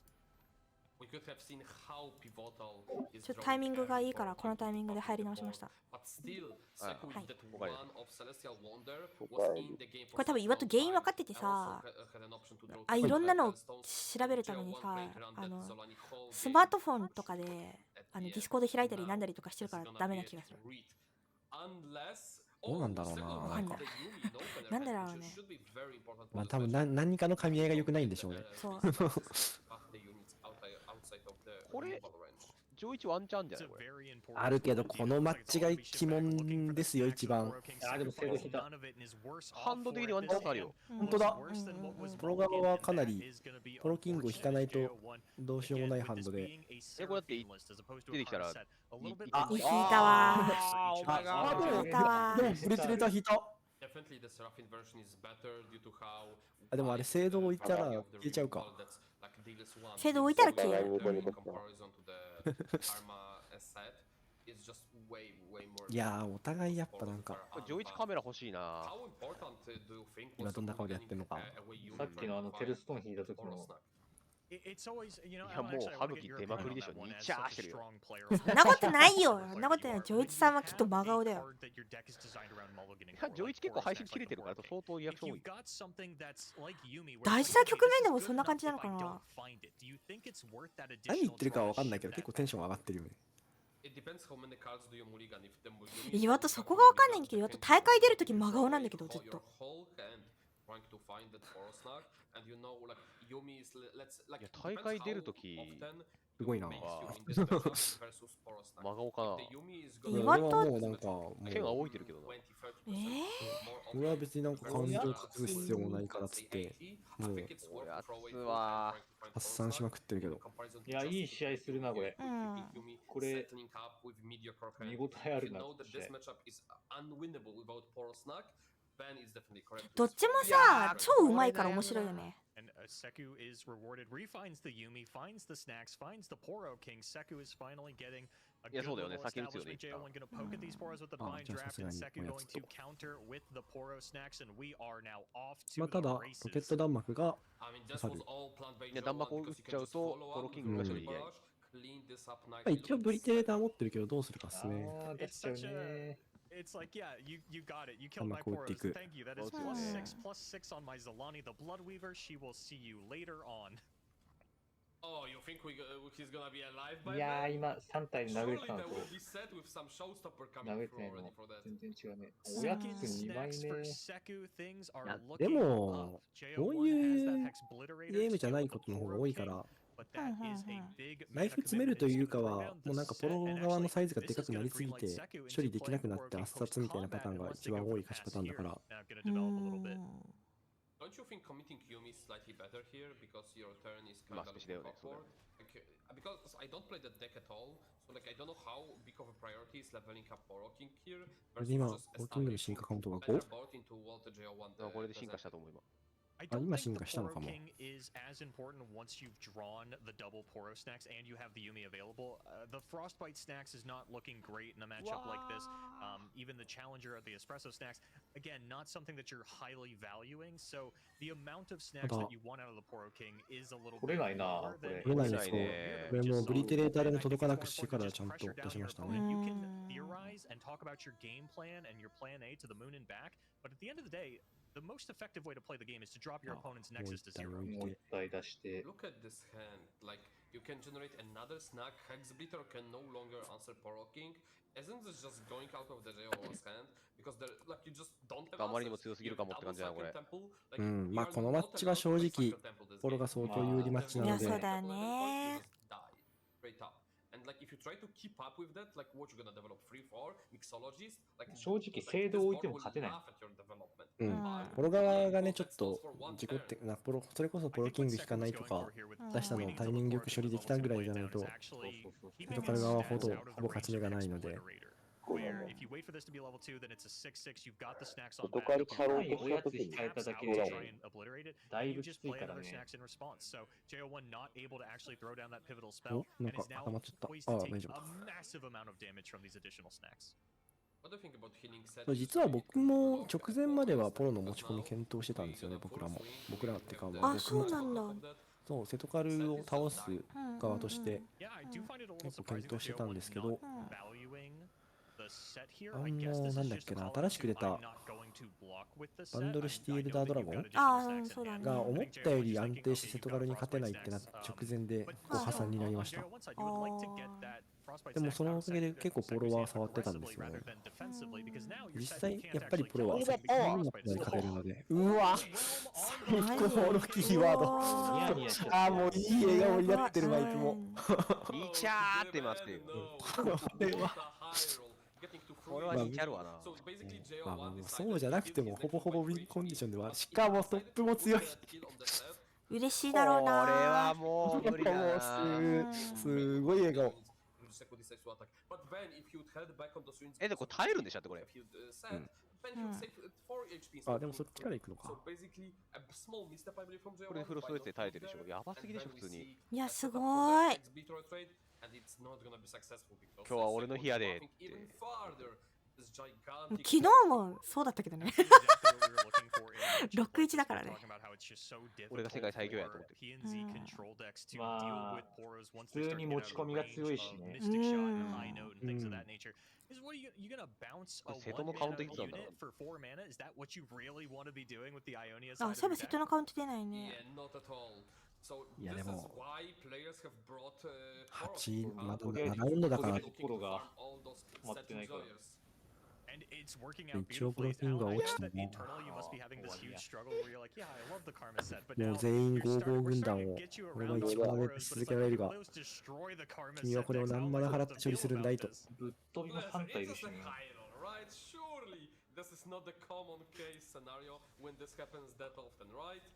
いや全然足りてない。まあこうなるんですよね。これで気持ちよくなってエンドラウンドって言ったら重いんだけど。たまにあるからね、そういうミス。人生で1回だけあるわ。たまーに見かけるからね。あっ俺もなんかデュエルマスターズやってさ、もうこのターンでリーサルヤーって言ってとどめさしに行こうと思ったら勢いよくターンエンドって言ったことある。それなんか GP で革命チェンジした事件あったよね。侵略か。侵略宣言して1位逃した事件あったよね。一旦ここで休憩挟みますか。飲み物取りに行ったりとか。それでは次の試合が始まったらまた集合してください。この配信は公式配信との同時視聴を推奨していますので、皆さん公式配信で試合開始と同時に集まってください。以上です。よろしくお願いします。これは一旦休憩としたいと思います。But the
戻りました。あ、間違えた。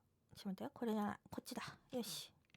はい。というわけで、皆さん、お待たせいたしました。戻ってまいりました。ですね、今解説にいらっしゃるのは、いやでも、ゼタさんと滝さんです。よろしくお願いします。もうね、3人ともね、お眠です。すやすやよ。しかもこれ、誰かすら知らないからこの2人。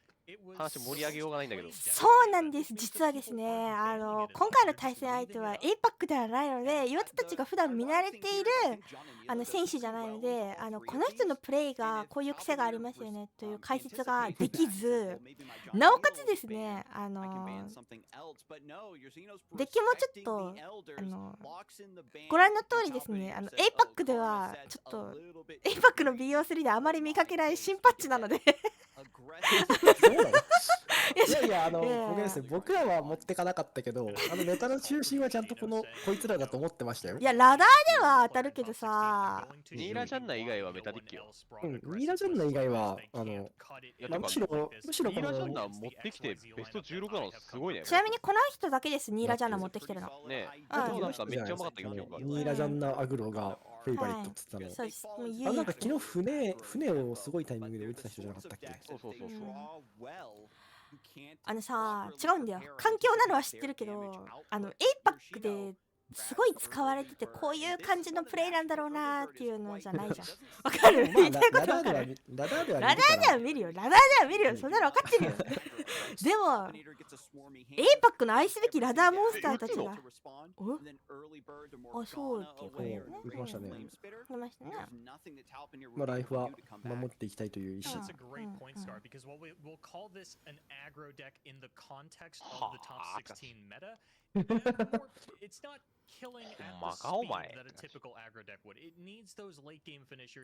まあ、対戦相手がアグロだったらね、体力守りたいよね。And early bird is going to disrupt that. Scars has been talking a lot about early bird behind the scenes, and one of the points that I could concede to him is that, yeah, against the Morgana Ribbon decks, it actually feels pretty good to take away a big finisher. いやー、これ本当にバンドルだけのこの3個数が強いっすよね。何も起こらない。そうですね。ごくたまにプレイしますよ。ごくたまに。このマッチではプレイしないか。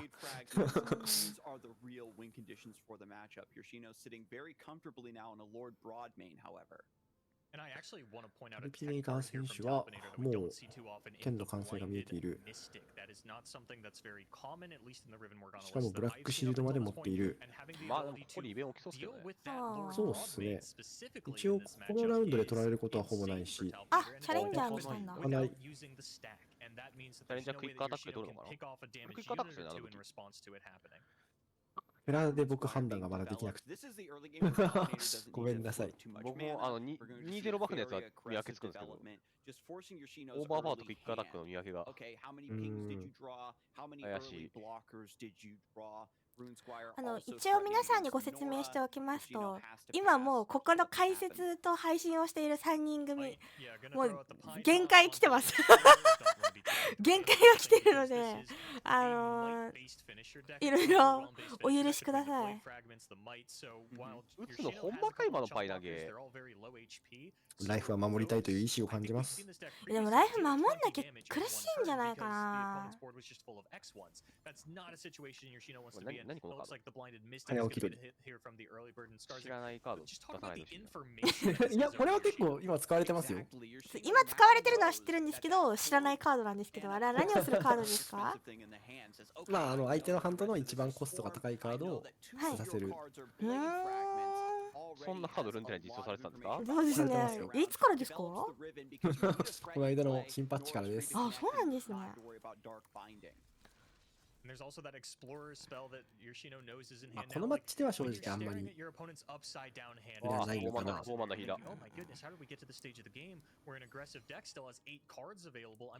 あ、クイックアタックじゃなくてオーバーパワーでしたね、さっきのやつね。つかないな。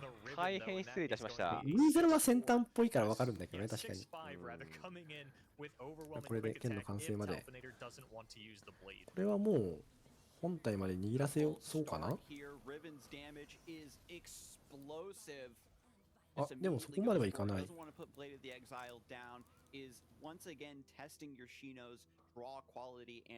じゃあ提案なんでいかなかったんだろう。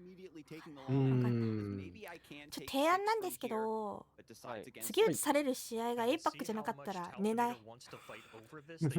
それでよければ僕らはなんならこの試合で寝るまであるけどね。ちょっともうみんなでもなんかさっきからさ思ったんだけど、さっきまでと比べてみんな歯切れが悪くて喋らなくなってきてるんで。いや、解説することがないんだよねこのマッチ。まあそうだね。それはそう。選択がどうのこうのっていう、これをなんでこっち置くのかな、あっち置くのかながないからね。ブラックシールド使って剣を通しに行く。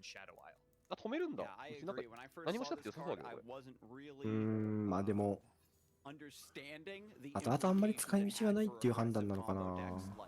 いや、ここブロードメイン鏡を出して1コストだから、まあでもブロードメイン鏡取るカードもないし、確実に取れるかって話なのかな、これ。ブロードメイン鏡、どうだろうな。難しいな。これヒール使う気なのかな、こうなった時。これ使った方が良さそうですけどね。まあ、ブロードメイン鏡で殺されるのが嫌なら使う。使わない。使わない。イルーシブ出てくる。しかもちょっと強いイルーシブ出てくる。ワンドローでしたっけ、ネクサスストライク。そうっすね。フリーティング付きワンドローでしたっけ、確か。Nora, I wonder if Talpinator is going to try to pivot for Dark Binding to stop the board from getting too swarmy. ちょっとドローはよろしくないと。まあさすがにね。まあそうですね。When it Nexus strikes, you get an extra card draw. Yeah, the Dark Binding has been a little bit of a pain point for me from the position of piloting Riven Morgana, where most of the units don't inherently have overwhelm. So using it hasn't played out as cleanly as I would have liked. And so just using it to tax the mana of your Shino a little bit, stop another draw. オーバンダを名乗るんだったらイルーシブぐらいついててほしいな。飛行タイプをちゃんと持っててほしいな。何の話？正しい反応。脳死です。ちゃんとボーバンダの話打ったんだから、そこは滝さんがちゃんと回収してよ。脳死です。僕は振られたことに回答しただけだから。6コストのドラゴン、僕ボーマンダって呼んでるんで。ボーマンダちゃんとボーマンダはポケモンですね。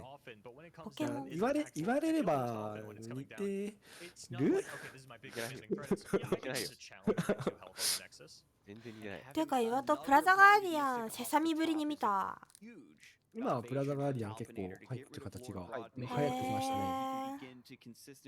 結局なんかね、ライフ回復とか引いていきなりライフ回復したりとか、あとチャレンジャーつくとこ化け物になるんで。まあ、あとはやっぱこのデッキが軽いスペルたくさん打つから、まあまだコスト出てきますからね。大体出てくるとき4コストか3コストですからね。まあそうですね。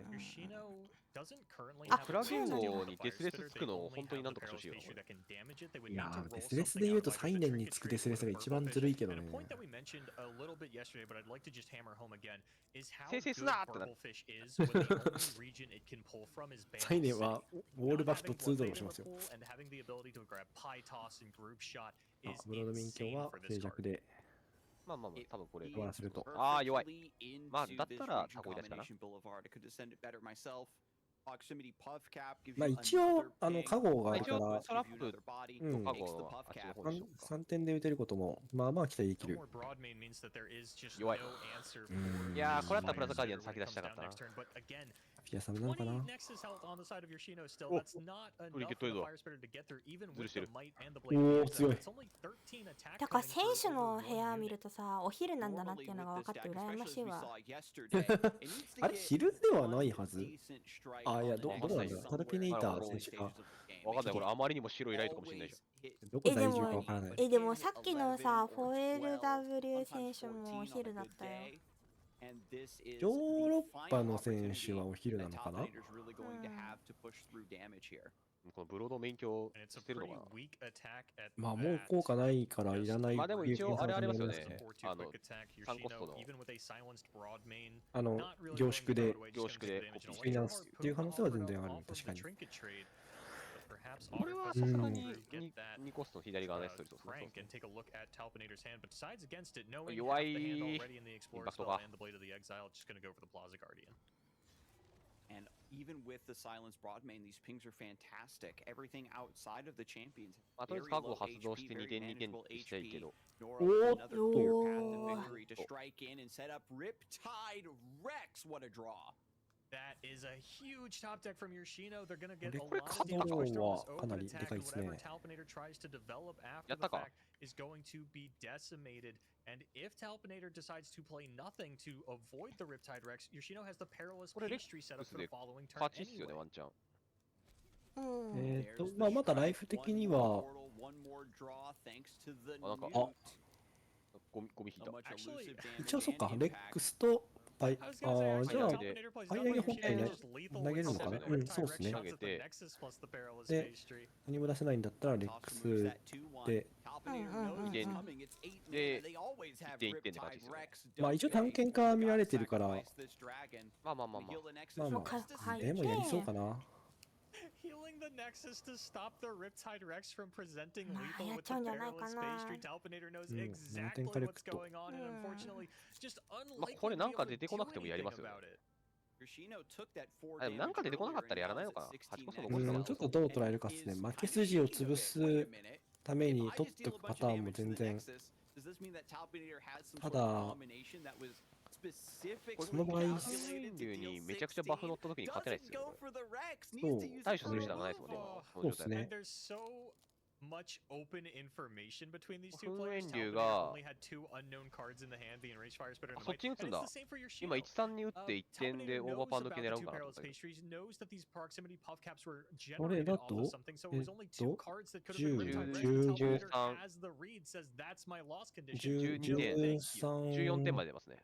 And now that the fire spitter comes through, Yoshino has one more action. このスキルの2点も含めて14点か。含めて14点まで出ますね。だから強熱入ってるんだったら強熱で勝ちだったからワンチャンス。確かに。まあこれでノラ引っ張れば同じ結果にはなるのかな。強熱引いたら勝ちの状態にはなる。まあ残り3って意味ではそうですね。Because Talpinator's already shown respect to it. You know that they have that read on you. But like you mentioned, the only play that's going to be available is Might onto the Fire Spitter, and that's just not enough. Let me check real quick to see if there are any copies of Noxian Fervor in this list. There are not.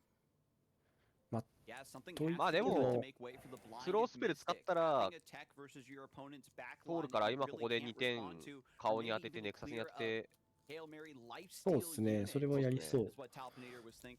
うん、そうですね、投げておいて、これ以上デベロップ何かしようとすると、まあ完成した剣は見えてるんで、それ使うんだったら、レックスで取るぞと。そうですね。まあでもこれ、ワンチャンス、ブラックシールドで守れる点数しか飛ばない可能性あるんで。レックスは全部顔に行きますよ。あ、顔じゃないや、全部盤に行きますよ。2回か。あ、そうか、もう終わりじゃん。うん、なんで、これは確定で死んじゃいます。まあ、相手がレックス持ってないことに祈るしかなかったって感じか。まあ、そうですね、この状況では実際、それを祈るしかなかった。まあ、ドミチレックス打たれたら、仮にコンバット通してても、強烈のまともいなくなっちゃうから。そうですね。あがいてる、あがいてる。顔のダメージよな、話ぬな。まあこのマッチはやっぱりこのマッチはほぼ勝てないですよね。そうですね。レックス、こいつもなぜスタン落ちしなかったんだカードですよね。まあ凝縮が出てやばいカードになっちゃった感じだから。どっちかっていうとなんで凝縮ってカード作っちゃったのかなって感じですけどね、僕の中だと。ニ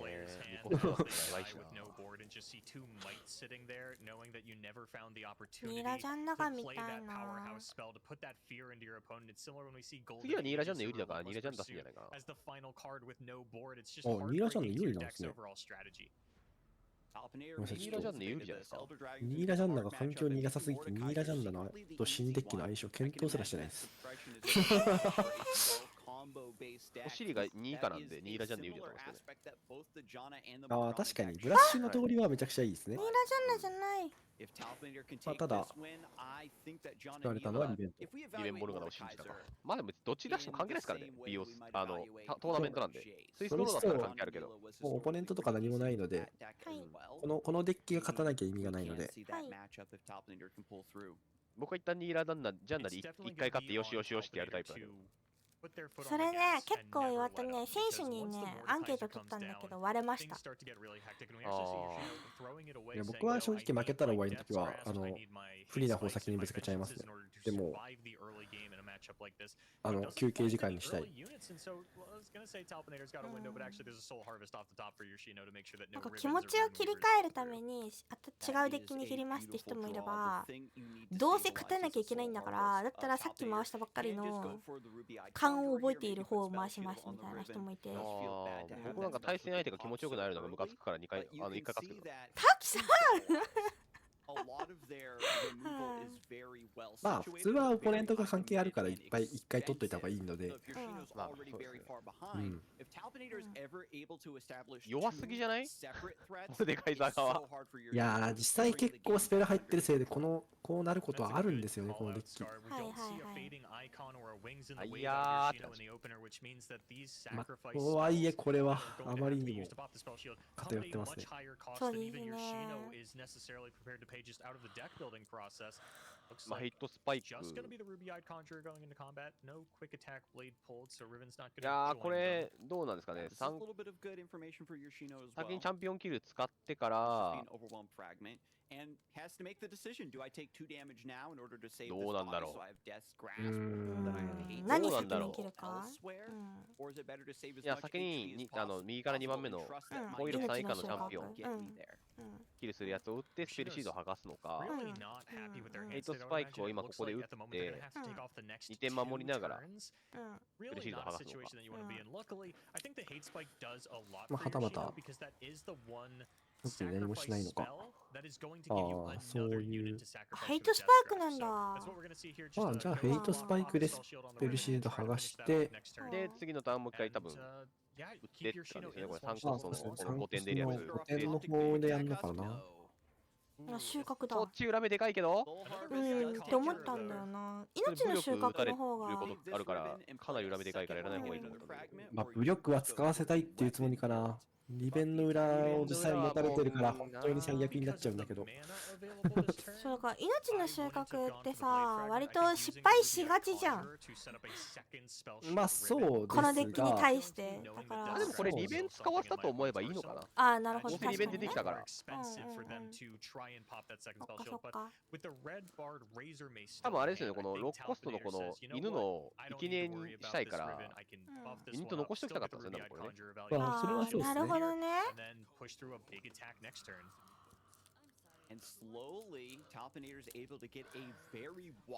やばい、アグロされる。まあそういうデッキですからね。あまりにもモルデカイザー側の動きが。いや本当に復習ですこれ。苦しいな。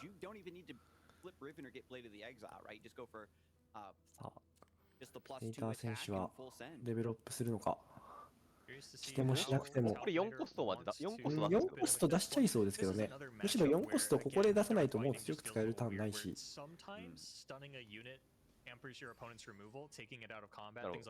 なるほど。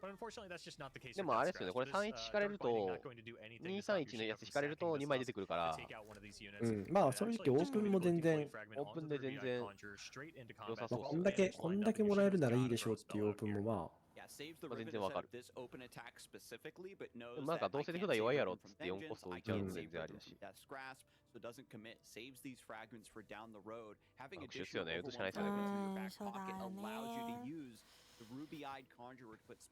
いや、打ちたくねえな、この復習。めちゃくちゃ弱い。それはそう、それはそう。って言うならあれなのかな、2点、2-0バフは2-1使った方がいいのではって思うくらいかな。あれじゃないですか、強熱ケアする癖ついてないですか。共演か。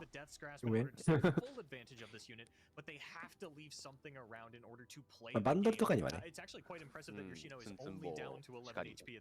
共演ってさ、ちょっとパイ投げ。そうですね。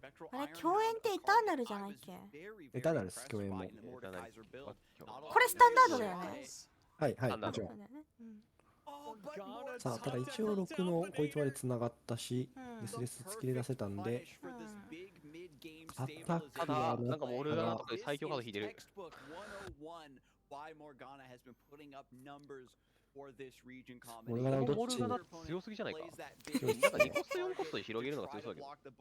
どっちに使うか今悩んでるのかな。あとあれかな、もしかしてこれモルガナ置いてダークバインド打って、オープンでいいんじゃないですか。ああ、確かに。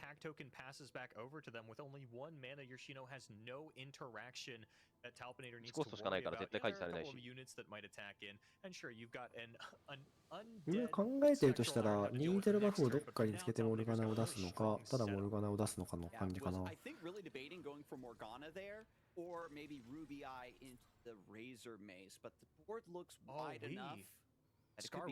ルガナ、こんな強いカードだと思ってなかったもん。あ、そうなんですか。最終テキスト見たとき、なんだこの地味なカードって思いました。まあ他の2種のインパクトがちょっと強かったのは正直ありますね。モルデカイザーがなんかもうお尻でかすぎくんだったじゃないですか。まあまあ。なんでこいつケツ4なんって思ってました。いやでも、まあなんかモルガナは普通に強そうだなって気はしてましたけどね。でもなんか岩と思ったのがさ、このモルガナのスタッツさ、ナーフしろよって声がさ、そこには出なさそうだからいいデザインだなって思いました。534ってさ、おい下げろよって言わなくない？デマーシャにライフスティールついてるの許せないからナーフしいやでもな、呪い使わせたら134だからな。まあスタッツ自体は確かに強くはない。そう、スタッツ自体はなんかいじられにくい気がする。ライフスティールってキーワードいらなかったよ。まあまあまあ、キーワードとかを考えたら結構って感じだけど、534自体はさ、文句出にくそうって思って。こ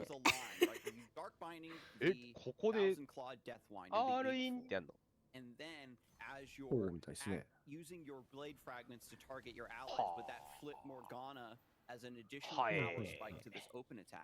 これはなんだろうな、84が殴ってきたら4周ブロックするぞっていうこと。いや、あれじゃないですか、モルガナの進化させるんじゃないですか、次のあ、そういうこと？まあまあ、それで一応オープンすると、どっちもブロック不可だって言えるから。あ、いや、単純にその2-1を対象に選んだ理由は、ブロックするつもりなのかなってちょっと思ったわけです。まあ一応、相手にアタックさせないよっていうあれじゃないですかね。さあ、これで呪いがフォーカスのためアタックするとどっちもブロック不可です。しかもなぜか2点入ります。キル1枚ではリーサルですね、まだ。いや、モルガナこれが強い、本当に。まあ2回使えば一応耐え。3-1。ここからな、モルデカイザーっていうデッキ宇宙あるから。そうですね、一応デスレスで5-3が残ってるんで、モルデカイザーはまだ全然バリューが高いまま出せますと。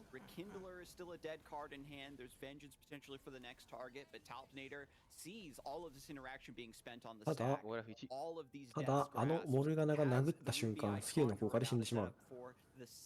ネクサスが割れてしまう。モルデカイザー引けるかどうかですね。そうですね。まあ、スペルシールドをモルガナにつけて、ニュータン出してって感じになる。でもモルデカイザー引いて、いや、モルデカイザー引いたら逆に負けてしまうな、多分。出してしまって、で、モルデカが止められて、モルデが止められて、あでオープンでパンチされて負けますね。 And something you and I have been discussing on the back end here, Skarsig, is the Mordekaiser level 2, right? I don't recall seeing a great さすがに引きだったのでね。まあそうですね。まあ、モルデカイザーあるあるですね。デッキパワーは高いんだけど、爆発するっていう。スペルシールかな、さすがに。いやー、何も起こらない。カードは引ける。このロモリっていうカードめちゃくちゃ悩みませんでした、モルデカイザー使うときに対応するか。ロモリなんだロモリ ?7 コストの4-4チャンピオン連れてくるやつ。ああ、あかりちゃんか。いや、まあでもそうっすね。モルデカイザーの、正直モルデカイザーが形にできるまで僕らも結構時間かかって、いろんな、どんな使い方しても強かったせいで、モルデカイザーのリスキは全然固まんなかったんですよね。そうですよね。でしかもなんか、モルデカイザー、引かないと弱いから、この7コスト。スペル入れたいなって気持ちにもなったりするし。なんか、アグロ寄りに組んでもまあまあ強かったし、もっと受け寄りに組んでも強かったし、でそれによって相性もかなり変わるんで、なんか結局モルデのリストは今あんまり詰めてもしょうがないから、環境が定まってからやろうぐらいの感覚だったら、このデマーシアのが出てきて、あ、こいつは単純に強えわってなりましたね。でもデマーシアのカード1枚しか入ってないですよね。1種類しか。まあ大体あれしか入ってないですね。まああいつをガンガンさせるのが一番強いから。まああと一応モルガナですかね。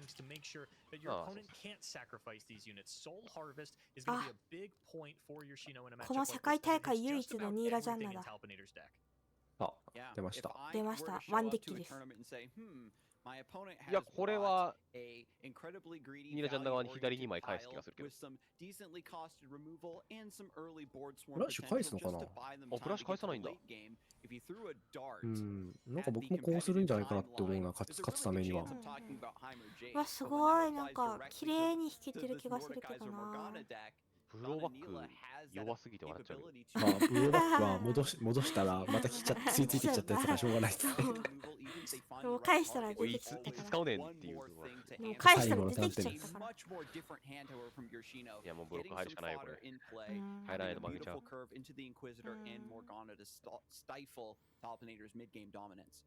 You've heard Alan talk about it throughout the entire event. EMEA has been getting their bad luck out of the way early.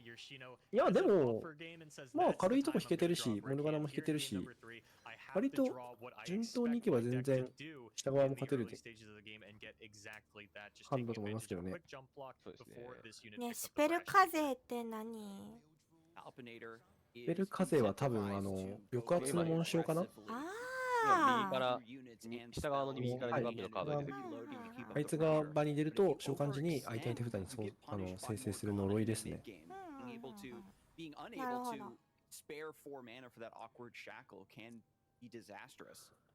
Kind of an awkward pull shark hit here for Talpinator. これ多分コールショット打って0、1コスト。で、コールショット打って、ブラッシュを付与して、クイックアタック無料で出して。ちょっと話変わったな。話変わった。いや、変わったかな。それでも、とりあえずこれはプレイするけど。まあ、なんか、どうなんすかね。それでも、なんかニーラ置くんじゃないかって気するけどな。さすがにニーラ置きそうだけどな。You haven't predicted that I'm just going to draw the Merriam off of my called shot? Of course I'm not going to でも悩んでるね。まあそうですね。1枚損するのをどう捉えるか。単純に多分殴れるとこまで行けば全然ニーラの方がバリュー高いけど、まあヘイトスパイクとかで取られちゃうと嫌だなっていうのが考えてると思うので、安定で損しない方にしました。Outside of that, I think it's more focused on like the brash keyword because in Yoshino's entire list, it's the champions, rekindler, and the second form of the wings in the wave that can actually まあ船あるんで、ユニットは大事にしたいところありますけどね。ピーター選手、船何枚なんですかね。1枚です。よくチェックしてますね。さっき船の枚数だけ見ました。いやー、すごい。いやー、かなり強いハンド。これは、ペルーで結構戦うニーラジャンダには苦しい展開になりそう。いや、このパス、エロいっすね。渡せよと。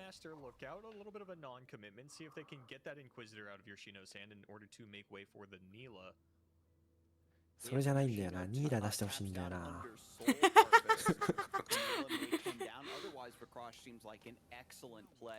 まあでもさすがにもうたまらずさせて。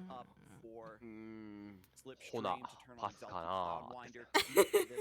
これだと正直打点3ばっかりだからあんまり取っても嬉しくないんですけど、ほな、パスかな。逆にあれかもしれないですけどね、下側もパスっていう択もありそうだけど。いや、そしたら6点取っちゃうんで。ああ、そうか、ブラッシュもう2面か。いや、絶妙に嫌なのが出てきたな。ほな、パスかな、ペロリンみたいな。エッチなパスやったな、今の。これ、3-1ブロック入っても良さそうですけどね。そうっすね。でも、まあ、どっちでも良さそう。まあ、ライフは、あれかな、もう、詰め切られることはそんなにないだろうから、3-1がクイックアタックが1回でも仕事するならっていう捉え方かな。これ、じゃんな、まあ、じゃん、ニーラ出すかな。イリューシブでもいいけどな。まあ、ニーラかな。ニーラ出してオープン見据えたいですけどね。モルガナが出てくるラウンドだから。わあ、軽く引いてる。偉いよ。いや、偉い。なんか冷静ですね、お互いに。そうですね。緊張を感じない。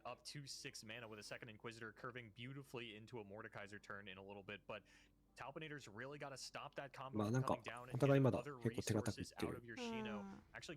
モーションを解いて、一応ミッションを構えました。いや、ここちゃんと気が打たないのも偉いですね。紋章解かれたから、さすがに意味深でしたしね。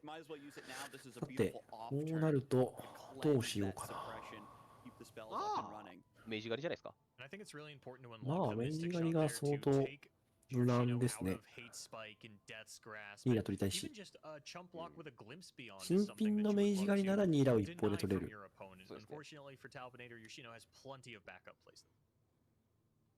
しかもじゃねえや、2マナ残ってから床圧は解かれるか。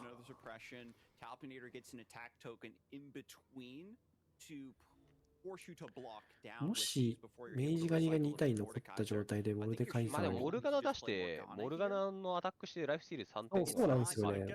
ほぼほぼ確定で据える、このタイミングでモルガナを出すのも全然。あ、そうしましたね。ライフの方が大事。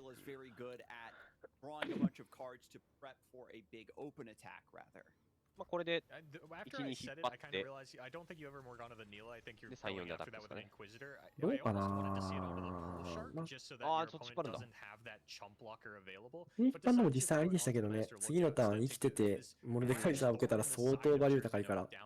全然1に引っ張るのが全然良さそうな気がしましたけどね。あれだな、これどうすんだろう、3コスのやつ引いちゃったな。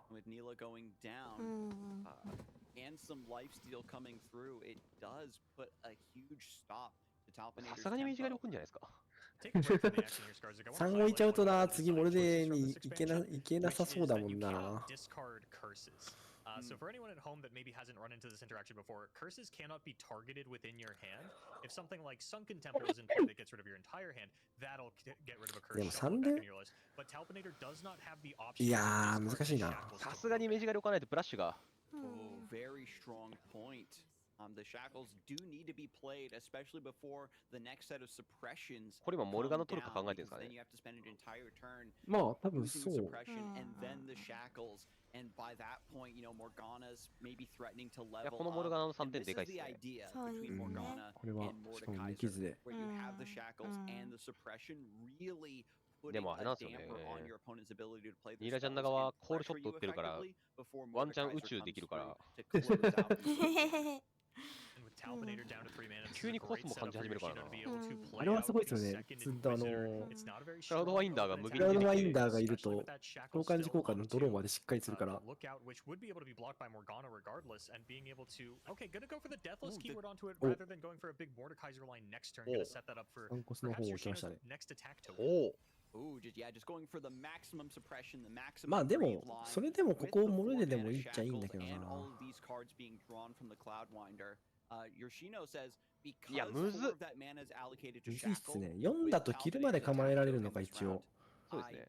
I don't need to suppress. Taking 4 mana ま out あ of the さすがに4出すんじゃない equation ですか。 should be さ enough すがに to ベージが出てくるから This is what players were really afraid of when the curse mechanic was unleashed upon the world, just how much mana taxing you'd be able to force into your opponent. 4出して、そしたらモルガナもブロックに行けて、相手がそのモルガナに火力とかで合わせてきたら、モルガナの前をキルで抜かすみたいなプランが見やすいのかな。 And if Alpinator doesn't cast suppression, right, leaves the mana open for a shackle and that, everything's just being used to develop the board. And if John and Neil お、ハウリングエル。 access to spells え to これ back 今 up の their attacks, あれ返すんじゃないですか manipulate 呪い back, 返すんじゃないですか things get very いや、あれ dire. 呪い確か返せないんですよ。あ、そうなんだ。普段にある呪いカードを対象に取ることは確かできないんですよ。ワークアップできないんですね。聖堂みたいな無作為のランダム性っていうか選んでないやつなら返せるんだけど、選ぶやつだと返せない。へえ。 Entire turn could be used. The curse does count さ towards すがに stacking ワ up ザ the ップの攻 Howling 略問題 Gale. はできないんだ。うん。 Sort of an oversight for a lot of players is that the curse is むずいっ one すね、これ。 stack the Howling Gale, two count for things like Seraphine 結構お互い。 and pursuit of perfection like we've seen throughout the まあまあ event. 多分 So モルガナは it's 取 gonna るん be で the しょうけど、これで。 suppression that's gonna get this up to I believe さ 4 すがに damage こ on の the ハウリ Howling ング、 Gale. あれハウリン And グエル we'll ですよ see ね if。that's the line that Talpinator wants to take. They've got a ハウ decent リング amount ゲ of ーか mana な。 to play with as long as they don't care about using the な shackles. カードのスペルの名前わからない。 The idea here is to weave 上 in the 半分しか Howling 見えない Gale から、どっ because ちか Death 区別 is がつか on な the くて。 Inquisitor. Mordekaiser is so strong with that next turn. 旋ジャン風かハウリングエルか。ジャンナがあれですよ。 Inquisitor. You can revive 映 the ってる back 方が half 5点で and す。 get another 5 suppression 点ではいはいボックスされてたんだ。 Mordekaiser. At the very least, I don't think Talpinator is ever looking at a lethal swing on this turn, and so ジャンナの Yoshino Q と思いな is がら going to 頭で get that big pop この off 2 with コス the のスペル持ってるから。 Mordekaiser. ジ Even ャン if ナの Q をさ、ロールやってないからさ。そうジャンナの Q だと思ってるから。 Yeah, you can I was see how thinking you could complex like this is. Yeah, I was thinking, okay, you Howling Gale it, and then you Mystic Shot the うん free one that comes back, Howling but there's a Galeで suppression that getsはい weaved in there when the Deathless one モルガナ comes を back, so you モ don't ルガナ have を the 対 mana 象に to 取り go ま for し that た。 line. There's nothing I think そう that だよ Talpinator can ね。 do to stop Mordekaiser from popping off with the あ、 Inquisitor. これ今イルーシブ出したんです Yeah, ね。 from this そう position, ですね。 Alpinator's committing to swarm. I'm just going to be wider than you on board, get a bunch of damage around the side, and I'll deal with suppressions 殴る when の I have 本当に the burn. As we get later and later into the game, 本当に。潜った。 curses matter a little bit less because you てかさ、これじゃあミスティックショット打つ気かな。まあ、ミッション打つんでしょう get ね them。out of the hand. Master Lookout being shackled is just だから one テン piece ション of プレイの this 可能性も否め incredibly ない。 complicated puzzle. てかさ、この世界大会っていう局面にさ、ニーラジャンナ持っていこうって、あのタイミングで思えたのすごいなって思って見てた今と。ニーラジャンナーを軸に構成考えたんじゃないですか。ニーラジャンナーも自分が好きで自信が一番あるデッキだから、それはもう持っていくのを確定として、フェイバリットデッキに上げてた人でしょ。でニーラジャンナに相性のいいデッキ2つで環境的に戦えそうな構成を考えようっていう。 And once that happens, having a massive まあ suppression まあ plus よ the くある shackle means that 考え方 Talpinator ではあり won't ます be able to respond to まあでも Yoshino's 確か next に couple あれ of かな。 turns.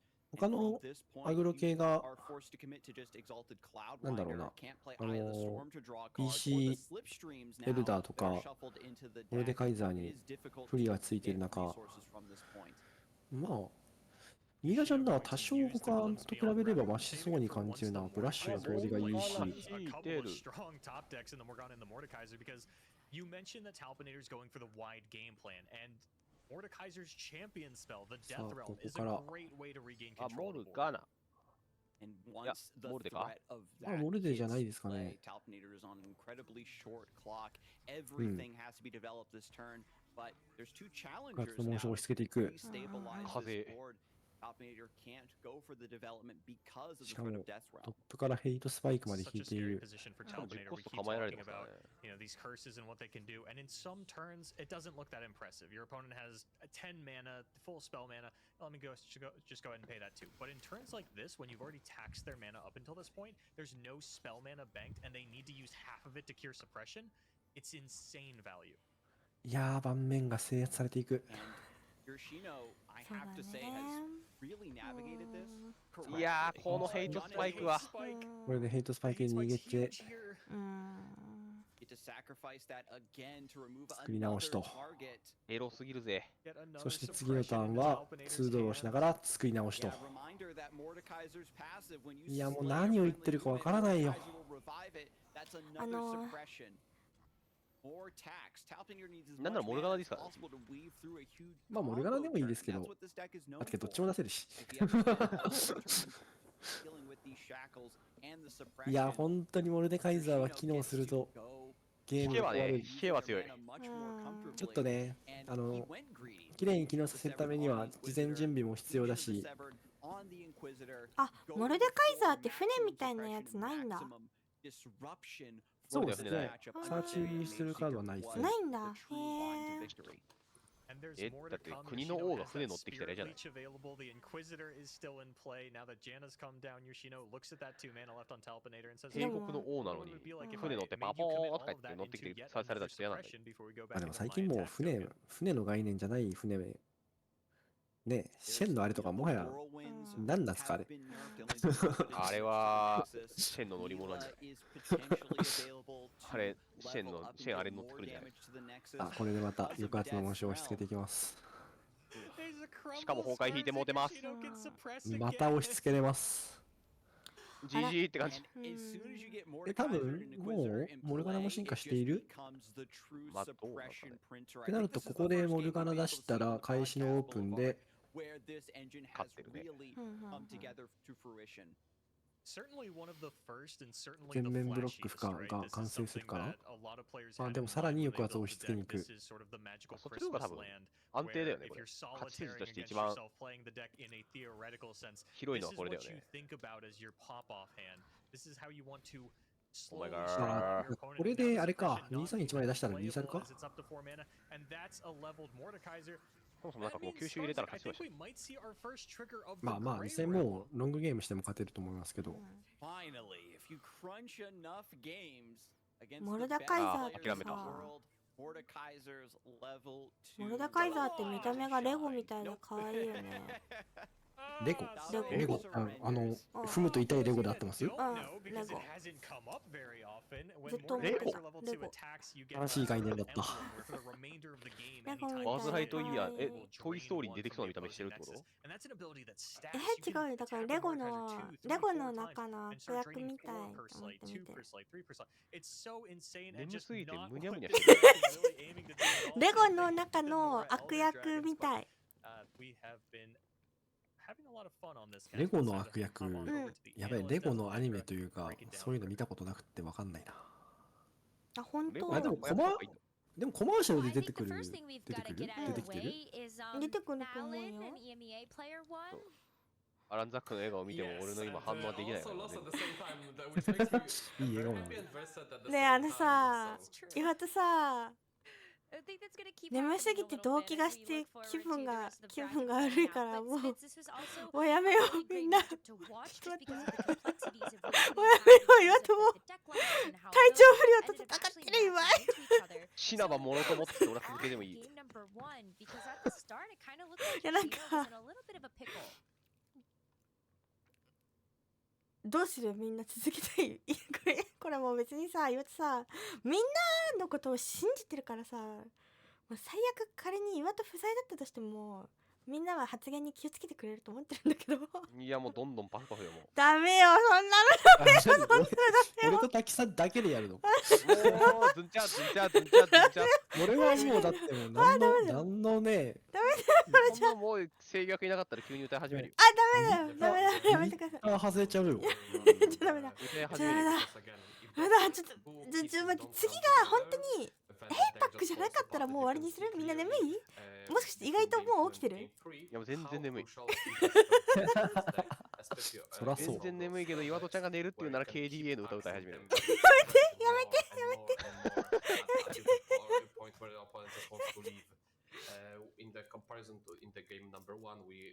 スイッチってさ、歌った場合さ、配信部分切り取られる。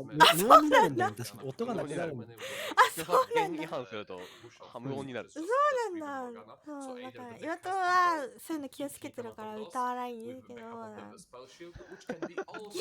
とかさ、結構危うくて岩戸、危うい歌いまくるわ。さ、KDA のボード使ってるから岩戸これ好きなんだよねーって思って、そこで息飲んで頑張って全然歌うよ。歌うな、やめろ。もうは歌うよ。やめて、なんで歌おうとするの。やめて。いやでも、滝さんが歌うぐらいで済むならまだ優しい方でしょ。やめてよ。歌うぐらいだって無音になるぐらいでしょ。あと岩戸あれだから。あと岩戸あれなの。リーグオブレジェンドのアーティストで言ったら、岩戸一番好きなのはペンタキルだから。ハートスティールじゃないの？ペンタキルだけど。岩戸メタラーだからさ。カーサスだよボーカル。そう言われましても。Who is カーサスだし。骨よ骨。でも岩戸メタラーだからメタルの血が流れてるからちょっと。ペンタキルのやつ誰も実装されてなくない？そうだよ。そうだよ。にペンタキルいなくね？そうだよ。メタルだから聞いてる。なるほどね。ペンタル切る曲聞いたことないんだよ。嘘、そんなことある？ない。なんかいや岩戸さ、マジでこれデビューした時から言ってるんだけど、岩戸はアイドルだからみたいなこと言ってるけど、ゴリゴリのメタラーだからなんか歌ってみたとか出さないんですかって言われるけど、メガラバとか歌ってくれるってこと？いやもっと岩戸下水道みたいな曲じゃないと無理なの。ドブネズミみたいに綺麗になりたいみたいな話してる？なんか微妙な今なんかあれ今危うい歌詞言わなかったじゃなんでメタルの中にも種類がいくつかあってゴボゴボゴボゴボみたいな声じゃないとダメなの。あ、待機中の曲ペンタキルだったんだ。道理で聞き覚えがあると思った。ア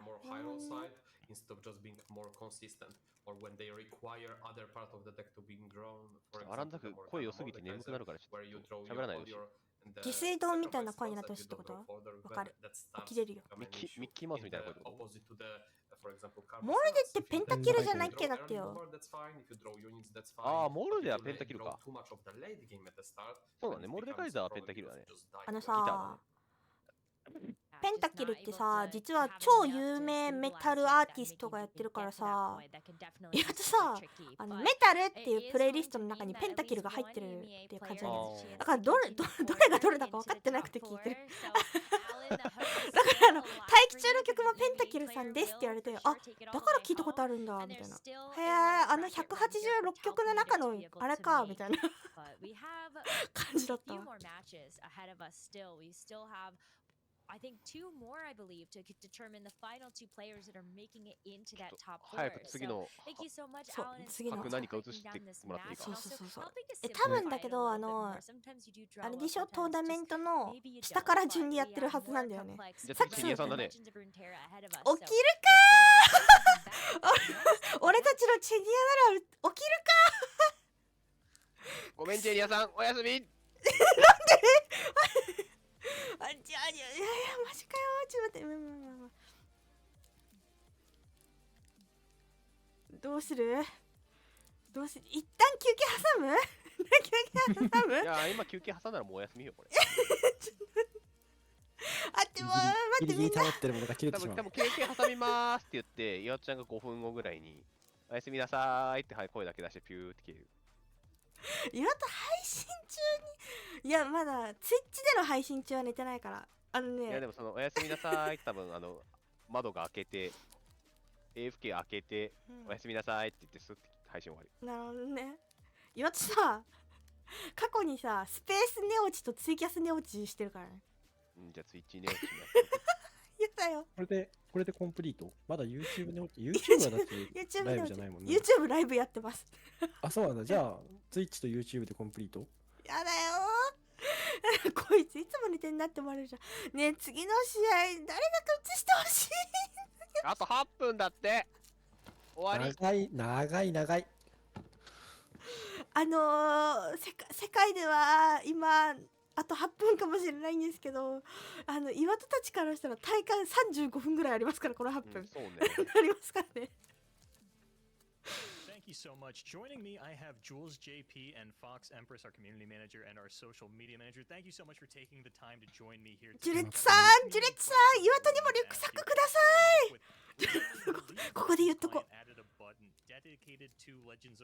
ちなみにこの真ん中の人さ、JP ってついてるじゃん、名前に。ガチで日本語できて頭のよろしいですね。コミュニティマネージャー。なんか JP に叱ってほしい。なんかね、すごいんだよ。すごくて、賢って思ったのがさ、岩戸と連絡取るときに日本語と英語どっちも同じ文章を入れてくるの。だからそうすることによってお互い向こうは日本語若干拙なくて、岩戸は英語が拙なくて、だからお互いに言ってることが取り違いがないようにどっちも同じ文章で言ってるわけだから、岩戸も同じようにやってる。岩戸も英語と日本語で言ってみたいな、向こうも英語と日本語で言ってみたいな感じでコミュニケーションエラーが起きないようにしてくれるんで、マジ頭良くない？賢いな。賢いよね。英語だけで送ってもいいわけじゃん。だけどなんかそこを英語と日本語で送って齟齬がないようにしてくれてる。世界の公用語はイングリッシュだぜってやられても全然おかしくないのに。そうすごいね。で、岩戸はこの人に信頼を置いているんですけど、でも岩戸リュックサックもらえてない。リュックサックください。岩戸まだ住所聞かれてないよ。ジョリバッグなら送るよ。ジョリのリュックサックにしとく。いいよ全然。やだ。やだは言い過ぎだろ。だってさ、岩戸さ、トートバッグだったらさ、空春ファンガとしてさ、お揃いだって言えるけどさ、リュックじゃ全然別物じゃん。なんでさん持ってるやつはジョリトートバッグじゃないよ。そんなフロートタイプだから。お揃いのやつは生まれないよ。あ、そうなんだ。そうなんだ。僕がオフ会で配ったやつはもうあれ以上量産できないから。あ、そうなんだ。どの画像を使ったか忘れたから。そういうこと？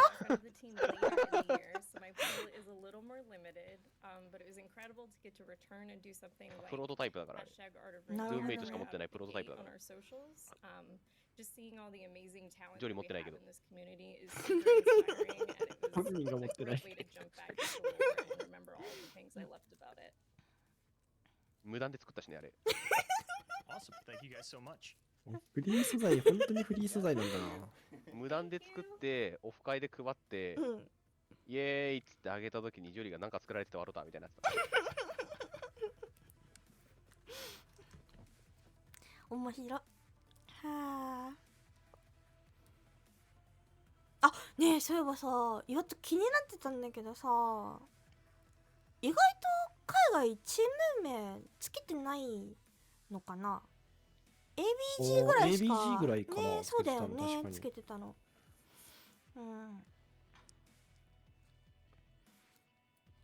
まあ、あんまりスポンサーってルーンテラにないんじゃない？そもそもが。いや、ほら、ジョイチとか FNP とかじゃん。うん。そう。だけど出場するときには出してないんだよね。出しちゃダメっていう規約とかないのかな。なかったと思うけど。ないと思うよ。ないから。少なくとも ABG はつけてるし。そう、ABG ベルクート選手がつけてる。チェニーさん普通に忘れてんじゃない？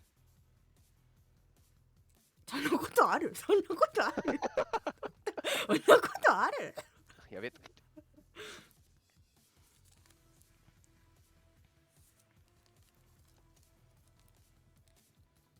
この笑顔は忘れてないか。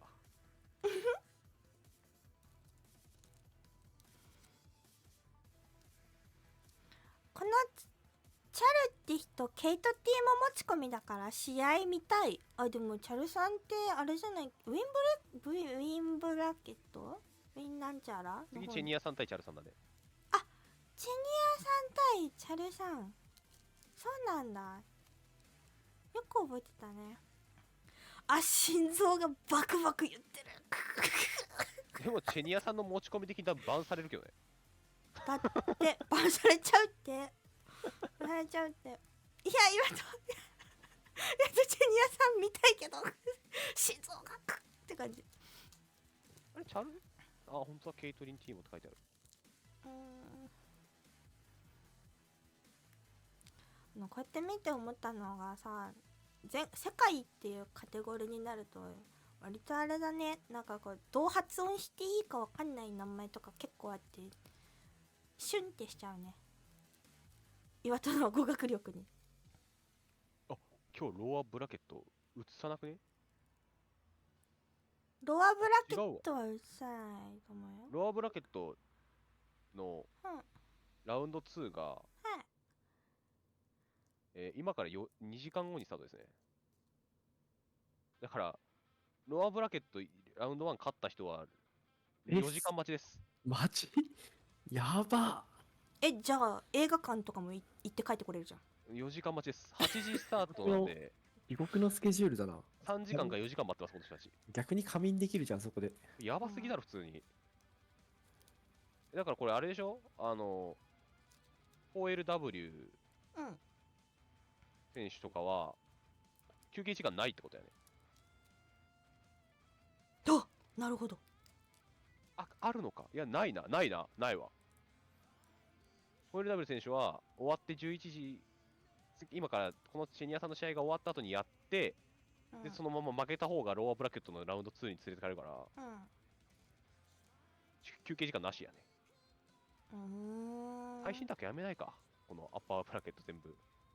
まあでもここまで来た選手の、やっぱね、できるだけ出したいっていうことなんでしょう。でもアッパーセミまでやるっぽいですね。心臓止まっちゃうよ。心臓止まっちゃうよ。もうやだ。あとだって1、2、3、4、あと4時間でしょ、これ試合。死ぬわ。あと4時間 !8 時までやんのかな。7時じゃないの。7時じゃないの。めちゃくちゃやばいことが出てるけど。8時って。お前。いや、頑張りますね、岩戸さん。岩戸一人じゃ無理だよ。やっと一人だったらもう配信は終わりだよ、そんなの。みわとちゃん。コメントの方に募集しておけばきっと誰か来てくれますって。いや、さっきからさ、うちら交代したいよみたいな空気出してるじゃん。はいはい。ニャホさん現れてきてたよな。そう、ニャホさんね。ニャホさんコメント欄にはいたよな。そう、コメント欄にはいるんだよ。来ないんだよ、来ないの。来いよ。あいつって感じですよ。でも俺今回ニャホさんはデッキ案の関連ですごくお世話になったんであんま強く言えない。いや、それとこれとは話が別。みんな巻き込んでこうな。To the Legends of Runeterra World Championships, we are well on our way through day number 2 here, where we are following our top 16 players. チェニアさんを見送って寝るか。これでチェニアさんじゃなかったら寝よう。いや、チェニアさん確定だね。書いてあるもん、スプレッドシートに。だってね、時間のスタートの時間書いてあった。どう考えてもチェニアさんや。ちなみにチェニアさんの次って A パックの選手だったりする？いや、いない。4LW とタイガイさん。よしじゃないけど、チェニアさん見て。寝よチェニアさんが勝たないと、う。もうエイペッパークの選手はないね。今日の配信で。オッケー。なるほど。チェニアさんには勝ってほしい。今日このアッパーブラケットのこの次の分まであるんで、配信は。次まであるの次まであるの Yeah, that is a really good point because I still Yeah, recall, that mirror match between Majin Bay and 4LW. So much complexity, so many cards being drawn off the top or being created by いや、無理だ Seraphine, よ。 and the one that can come out through that storm of い curveballs に really does prove their 無理 championship. だよ。考えてみたけど無理だよ。考えてみたけチェニど無理だよ。アさんが勝ったら、俺たちは8時まで起きてないといけない。いや、見届けるかでも。見届けるか。いや、待って。チェニアさんを一回見て、お休みって考えてたんだけど。いや、俺は寝るよ。あ、やってるやん。うわ、待って、ジョイチさん勝ってる。やってるやん。やったー、すごい。やってるもん。全然このスプレッドシート通りに動いてないよ。Amongst all of our competitors here, 16 of the best of the best of the best have to be narrowed down to 8. And some hearts broken for sure. We あの cannot さ、俺た avoid ち it. のジョイチを見るにはジョイチはあと何回勝てばいいの？あ、ずっと勝たなきゃいけないのか。アッパーに行かなきゃ多分映らないだろうから最後まで。じゃあ明日見るには？明日に。明日のローワーセミまで行けば、明日見れる。あと何回勝てばいいの？ジョイチは。2回。 2回。Yeah, it definitely seems like a Nikai? big tournament favorite. Looking Nikai across the ka. board at some of the players that have just been super consistent over day 1 and now looking at day number 2 because that was a very tough matchup between JO1 and Seku that we just got a chance to watch not too long ago. JO1 will continue that journey forward, but now it's time to figure out who may be joining JO1 in that lower bracket. 俺たちのオーロラは in the upper bracket because this next matchup 俺たちのオーロラは is also a doozy. We've got Chal この versus さ、枠が減らない横は何な determine の？ which one of them is going to be moving into the top 4 and with 6あ、いや、ルー違うザーか。ルーザーか。ローワーブラケットのラウンド3からなんで11は今日も試合ないですね。お疲れ。お疲れ、じゃあ一応休み。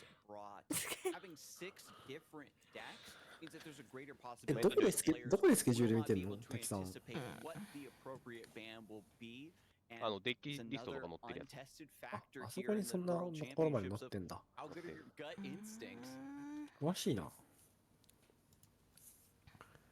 ローワーってルーザーズのこと？そう。ルーザーズ、そう。そうっす。アッパーブラケットとか、まあ、ウィナーブラケット、ローワーブラケットって言ったり、ウィナーブラケット、ルーザーズブラケットって言ったり上と下か、勝者側か、敗者側か。どっちがいい？ルーザーズブラケットってあんまりなんかこう、言葉良くない気がするけど。だいたいローワーブラケットっていう。ね、ローワーってどういう意味？まあ、下、上、下。英語詳しいでしょ。あ、そうっす。2回負けでさよならっす。受験で出てこないし。ローワーは出るんじゃない？ローワーは出るんじゃねえと。普通に。てか今多分眠くて綴りが全然思い出せないから言ってんだと思った。はい、ローのローだからね。格ゲーでね、ローワーって言ったりする時もあるよ。うん、まあでも確かになんか格ゲーは結構普通にルーザーズっていう。よく使う印象はある。敗者側って平気で言うもんね。敗者側軽視をって言うもんね。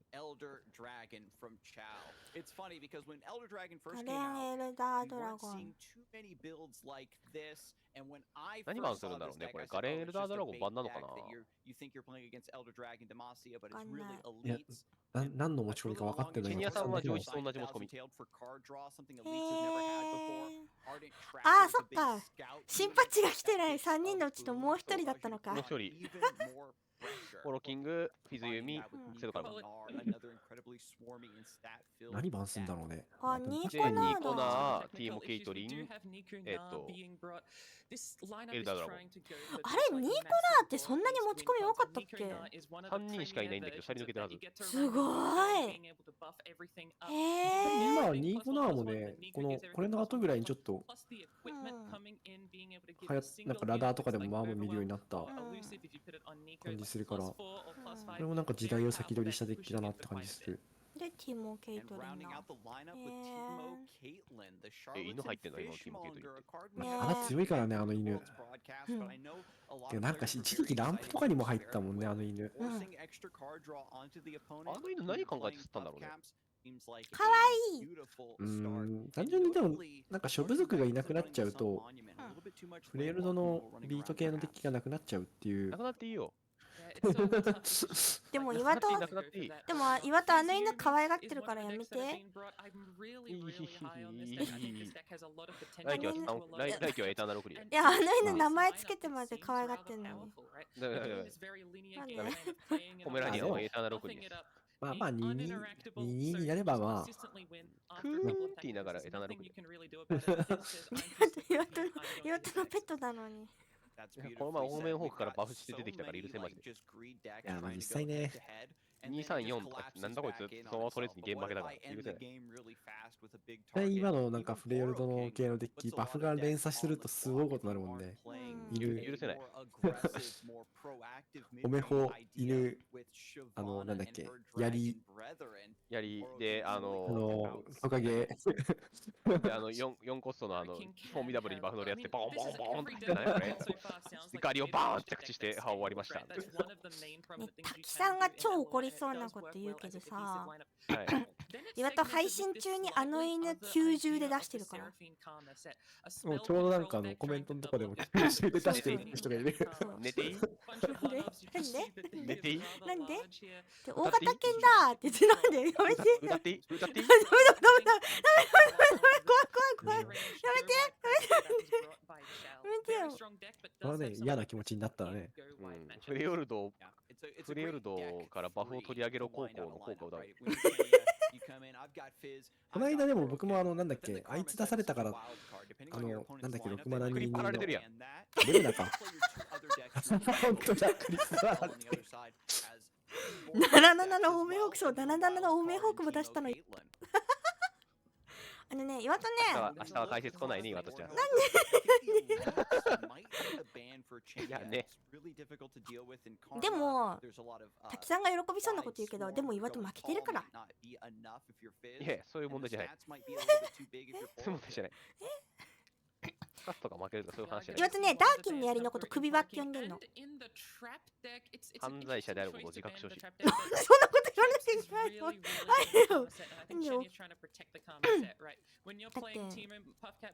岩戸犬好きだからさ。いや、そういう問題じゃない。いや、なんか、ユーミが許されてるんだから。ティーモ・ケイトリンバンされてる。ごめんね、ティーモ・ケイトリンバンされました。すみませんでした。岩戸が謝っとくわ。ティーモ・ケイトリン版か。まあ、セトカル。あ、瀬戸さんの嫌いなスキップがいるよ。いや、僕がスキップ、まあスキップも嫌いだけど、J01 が使ってないスキップはそこまででもないですよ。でも同じで気持ち込みだよ。チェニアさんもね、相当暴れてるからね。そうなんだ。じゃあ、嫌いかも。これ多分チェニアさん、あれよ。これで、岩熊両方持ってっから。シュッとか。まあでも2枚やるなら別に。ブロック入るのま？そうなの？まあでもこの相手にフィズは正直仕事しないんじゃないですか。ああ、そういう感じなんだ。なるほどね。もしかしてスキップムキムキにするってこと？まあそっちの方が強い気はするな。とりあえず。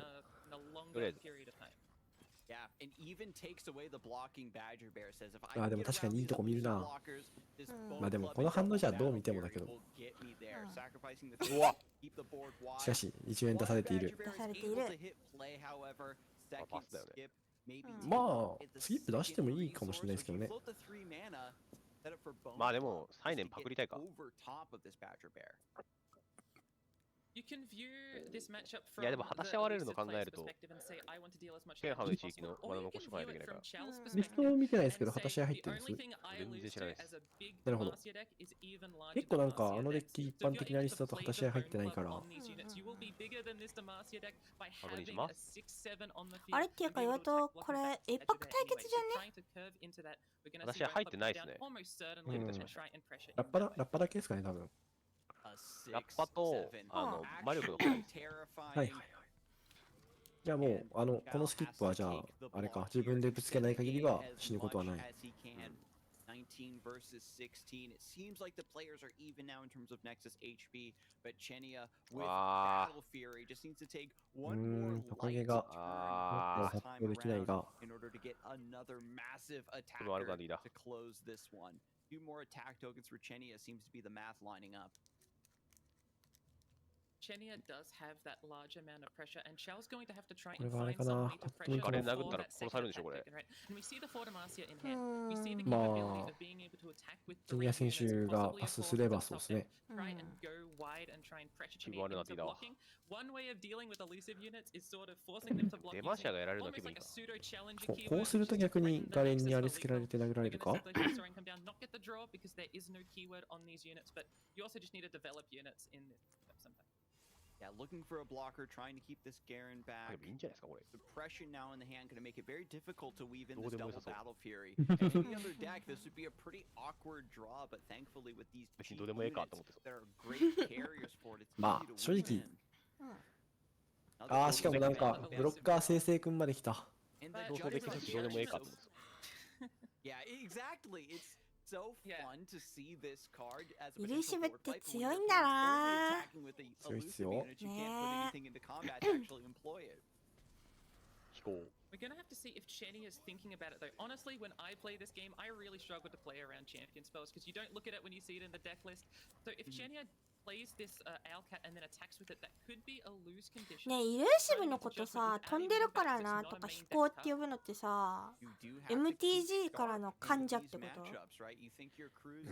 まあでもブロック自体が飛んでるって結構イメージあるよね。同じような概念は他のカードゲームでもよくありますけどね。へえ。なんかイルーシブのエフェクトが飛んでるように見えるから。え？ここに見えるから。まあでもあれが飛んでるように見えるかはちょっと諸説ありますけど。まあそう、明らかに飛んでるユニットとかを意識してイルーシブ振ってるのはあるし。There's not that much Chenia can do to try and deal with Garen. You're able to entomb him, you're able to freeze him to prevent his え、じゃあさ、アナグマとかは飛んでるのを捕まえてやってるってこと？そうですね。アナグマはあれなんじゃないの？飛んでなんか飛ばされてんじゃないの？ボーンって書いてるなんか。大砲の弾？大砲の弾みたいに飛んでってんじゃないの？やばい、待って、そんなダイナミックなものだと思ってなかった。広角機動隊みたいな感じ。違うわ、リヴァイとかのああいうなんか。進撃の巨人みたいに巻きつけ飛んでんじゃないの？え、やばくない？今さ、多分うちらさ、眠すぎてさ、何言ってんだろこいつらって思われてそうじゃない？だって試合の流れはだってもうここでお前打って勝ちですねってしか言うことないもん。言うことないじゃん、これだって勝ちやん。勝ちね。はい、ありがとうございました。あ、お面はダメだ。ねえねえ、ねえ、やっぱりさ、あれなの？対人戦のさ、カードゲームやるときってさ、負けでいいですっていう。言わないよ。言わないんだ。あんなにツイッターで流れてくるのに。いや逆にめちゃくちゃムカついた時言ってるかもしれない。逆になんか言ってるやつがやばいからネタにされてツイッターで上がってるんでしょ。相当ムカついた時言ってるかもしれない。ちょっと自覚ないけど。負けでいいです。負けでいいです。いや、わかんない。言ってなそう。負けにしてやってもいいですよ。やばすぎる。対戦相手の態度悪かったり言ってるかもしれない。負けでいいですって言って自分に得すること一個もないからな。相手を不愉快にしたい。コミュニティから追い出されるだけだよ。そうなんだ。ああ、でもあれか。あ、いや、俺知り合いが負けでいいですって言ってる瞬間見たことあるわ。いやもうそれは対戦すらしなかったんですけど、なんか相手がやばすぎる人で、前戦った時会話が成り立たなかったんで負けでいいですって言って本当に降参してた人がいた。まあでもなんかそのなんかネガティブな意味じゃなくて、あ、これも負けていいですって言ってやれることはあるかもしれない。こういう。ああ、友人。機嫌悪くなって負けていいですじゃなくて。はあるかもしれない。どうします？続けます？いや、もう負けていいです。あ、それは言うね。If Chenia gets the set and the Karma or the Seraphine all set up and is trying to go for a grind fest, there is always the worry that with one more for Demacia or even Elder Dragon itself could try to swing for lethal when Chenia does not have enough resources. タイマン勝負みたいなのやってたんだけど、途中で負けでいいですって言ってブツって切れた人がいたんだけど、体調不良で入院してた。ガチ体調悪くてもう負けでいいですって言って救急車見ましたって後で言われて怖って思った。それはそれで負けでいいですとは言わないと思うけどな。相棒作ってんのやばくない？いやー、だってセラフィーン使う人ってね、そういうそういう人じゃん。そう、ファイアボール弾けるんだよね。許せねえよ。俺許せねえ。いやでも一番許せないのは撤退だけどね、マジ。退却？いや、許せねえよ。いや、許せねえ。やっていいこと悪いことあるじゃん、世の中に。いや、あるけど、それで言うと、強い人のセラフィーンはもう大体やっちゃいけないことしかやってこないよ。そう。ダメだよ。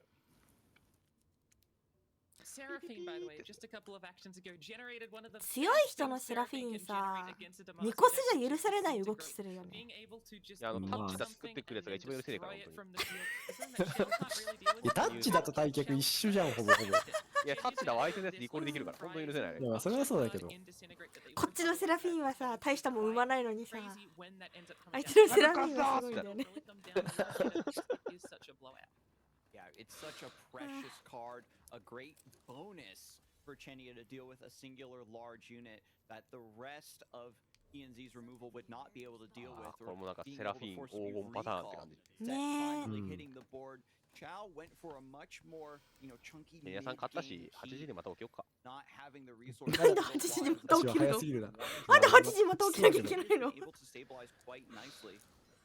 最終戦8時だし。最終戦誰？起きるか。ちょっと起きるか。Shell has got a really punishing attack token coming down. We're going to see the other tracker come down, be massively buffed, then we're going to see the Vanguard fire, possibly into the Fortamacia or sign, and either way buffing up the board massively. And Chenia doesn't really have a great way to deal with it. There are a lot of blockers, so it won't be lethal just yet. A lot of them are going to be trading down. いやもうさっきから時間のことは滝さんに聞けって雰囲気が言ってるから。明日も0時からです。ちなみに明日も0時からです。明日も0時からです。0時からです。大変ですね。終わりです。終わりですと。大変ですね、岩田さんも滝さんも。明日来るなんて誰も言ってない。いや、滝さんなんだかんだ言って優しいから。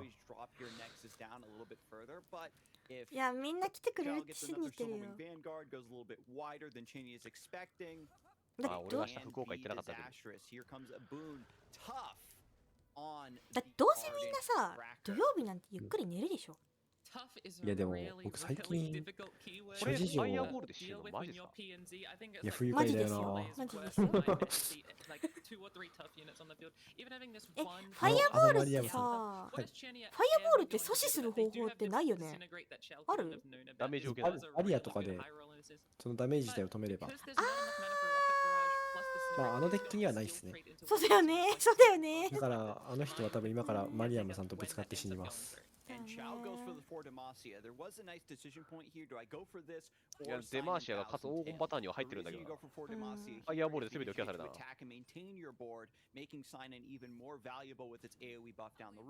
イアボール。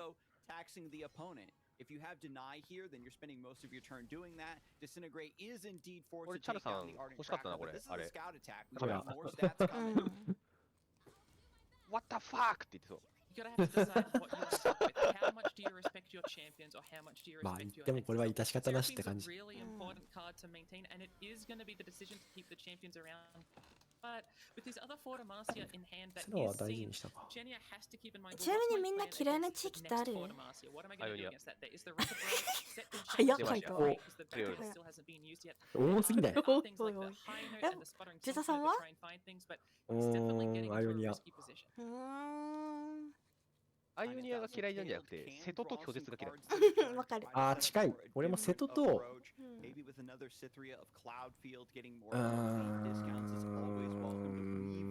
まあでも拒絶はいいかな。いや、拒絶は1枚ならいいんだけど、ダメダメとかが増えてるのが。いや、なんかそういう意味で言うと拒絶もダメだし、バウンスもダメなんだよね、俺も。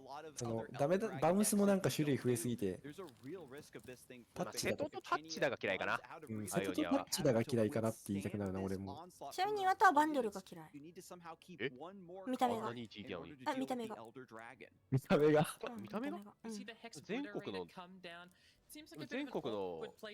ヨードル好きを敵に回した今。岩戸がヨードルに厳しいっていうのは割とみんな知ってる話。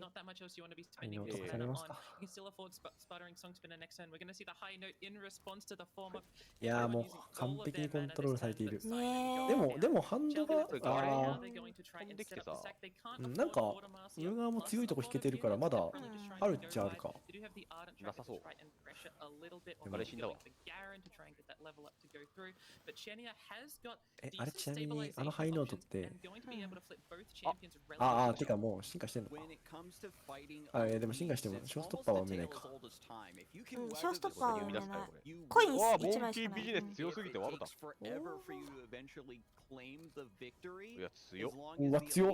いや強っ。すごいすごいすごい。やん。わすごい。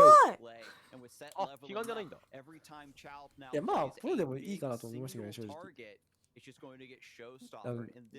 なんだろう。モンキービジネスと潮流でしょこれ。これでモンキービジネスを倍にする。これでモンキービジネスを倍にしていくと。チェニアさん、やってます？やってますね、これは。使うてます。いやもうほんと、早くセラフィンもな。中東は地域は好きなんだけどな。セラフィン、なんでこいつ頼もうとしないのマジで。いや、本当に。何落ちっていうか、単純になんか、ハードパワーが本当に異次元に高い。こいつ、生まれちゃいけなかったよな。でもあれじゃない？セラフィンってさ、スキンも多いしさ、売れるんじゃない？人気だし、KDA だし。こ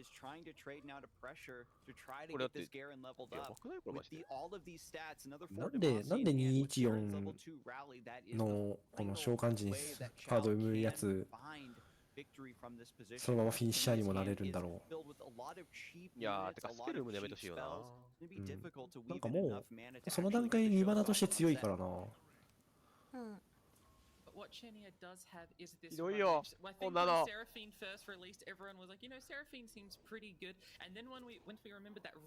ナポロしてますねって言って、これポロポロポロポロってなるんですよ。まずはダムハウンドが3-3になる前に。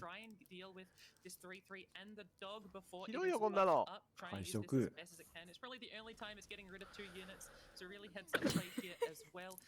笑ってしまうぐらいすごいな。ただもしかするとあのエルダードラゴンまあまあ進化カウントが溜まってる。さっき出まためで殴ってますもんね。ああまあそうですね。もしかすると阻止されないワンパンが通り得るか。いやでも努力されて終わったけど。これも能力されない？エルダードラゴン出てきてる。エルダードラゴン進化状態で出れば、そもそもキーワードでもなんでもないから消されない。だからあれか、ごちゃ箱でドローしてリコールすればいいのか。まあそうですね。まあさすがに殴らないと進化はしないだろうから。再燃かな。で再燃は強いが、エルダードラゴンのカウントにしてくんねえかな。まあでもせいぜい30ぐらいかな。or Demacia for an even いやでももうこ bigger うタイムリミットを buff. 迎えてるから This な is a massive 上 fork が in the road for Chow. Which option do you take? まずサイン出すし Chooses かないか Sign in Thousand Tailed. Needs です to です draw more cards, more resources, and 節 more は強いが pressure. 本来なら Try 超 to 強い go が up and deal 9 more HP. Deathless on Sign in is fantastic. When it dies and resummons, you get more card draw. Deathless was an option from the previous sign-in, and Shell didn't elect to go for it then, but now let him go for it now. And Chenya had used that Hex Obliterator on the first sign-in, and now it's not there for the second one. So when this sign-in inevitably dies with the Deathless gear, we're just going to draw even more cards, going even further into the late game. This Seraphine doubling up a いや bunch of 実 spells, 際この dealing セト with カル this 系のデッキは challenge もう with ほん attack と unit, summoning a 2/2 as an extra blocker, making sure to do it in this action to めちゃくちゃです。めちゃくちゃですね。 That's one attacker down, another blocker generated. If Chenya is able to get the showstopper, can obliterate the sign in Deathless as well. Here comes Rummage. ああ、聖堂まで来た。ああ、タッチだまで来た。すごい。すごいよ。いやこれリフで死ぬんだけど、笑った。リフでもいいけど、ハイノートでもいいしな。いや、リフハイノートで取って、除外で終わりじゃないこれ。まあまあ。ひどっ。あれ、ショーストッパーってまだ一発も打ってないんでしたっけ？まだ一発も打ってない。じゃあ、全面処理か。全面処理です、これで。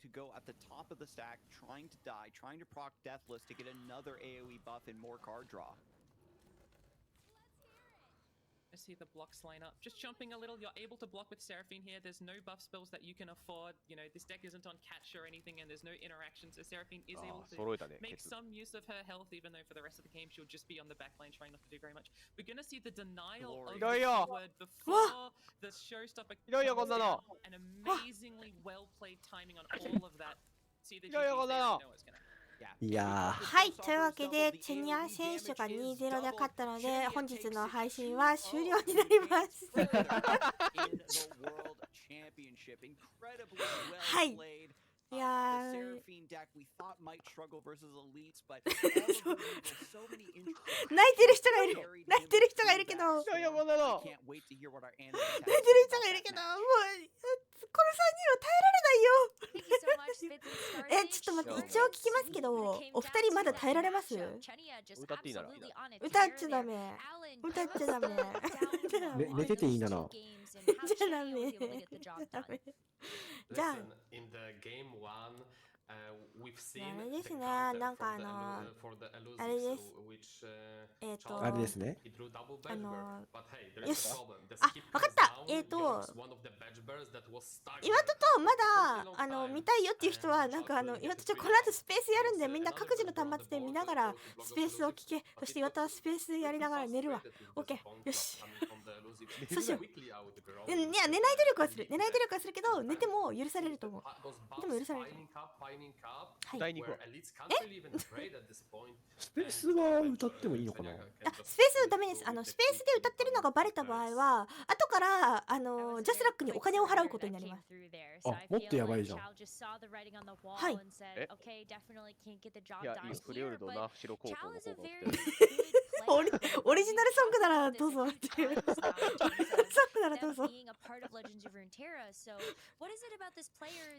ジナルソングでも多分替え歌だったらやばいよね。替え歌はダメですね。あ、そうです。お金を払えば歌ってもいいんですよ。そうなんです。ツイッターはそういうジャスラックと契約を結んでいないのでダメらしいですね。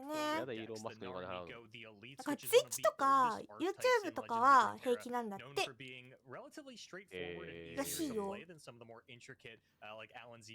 だから本当はスペース歌枠とかはやっちゃダメなんだよっていうのは Vtuber として知ってる。常識としてみたいな。Vtuber 界の常識みたいなのがいくつかあって、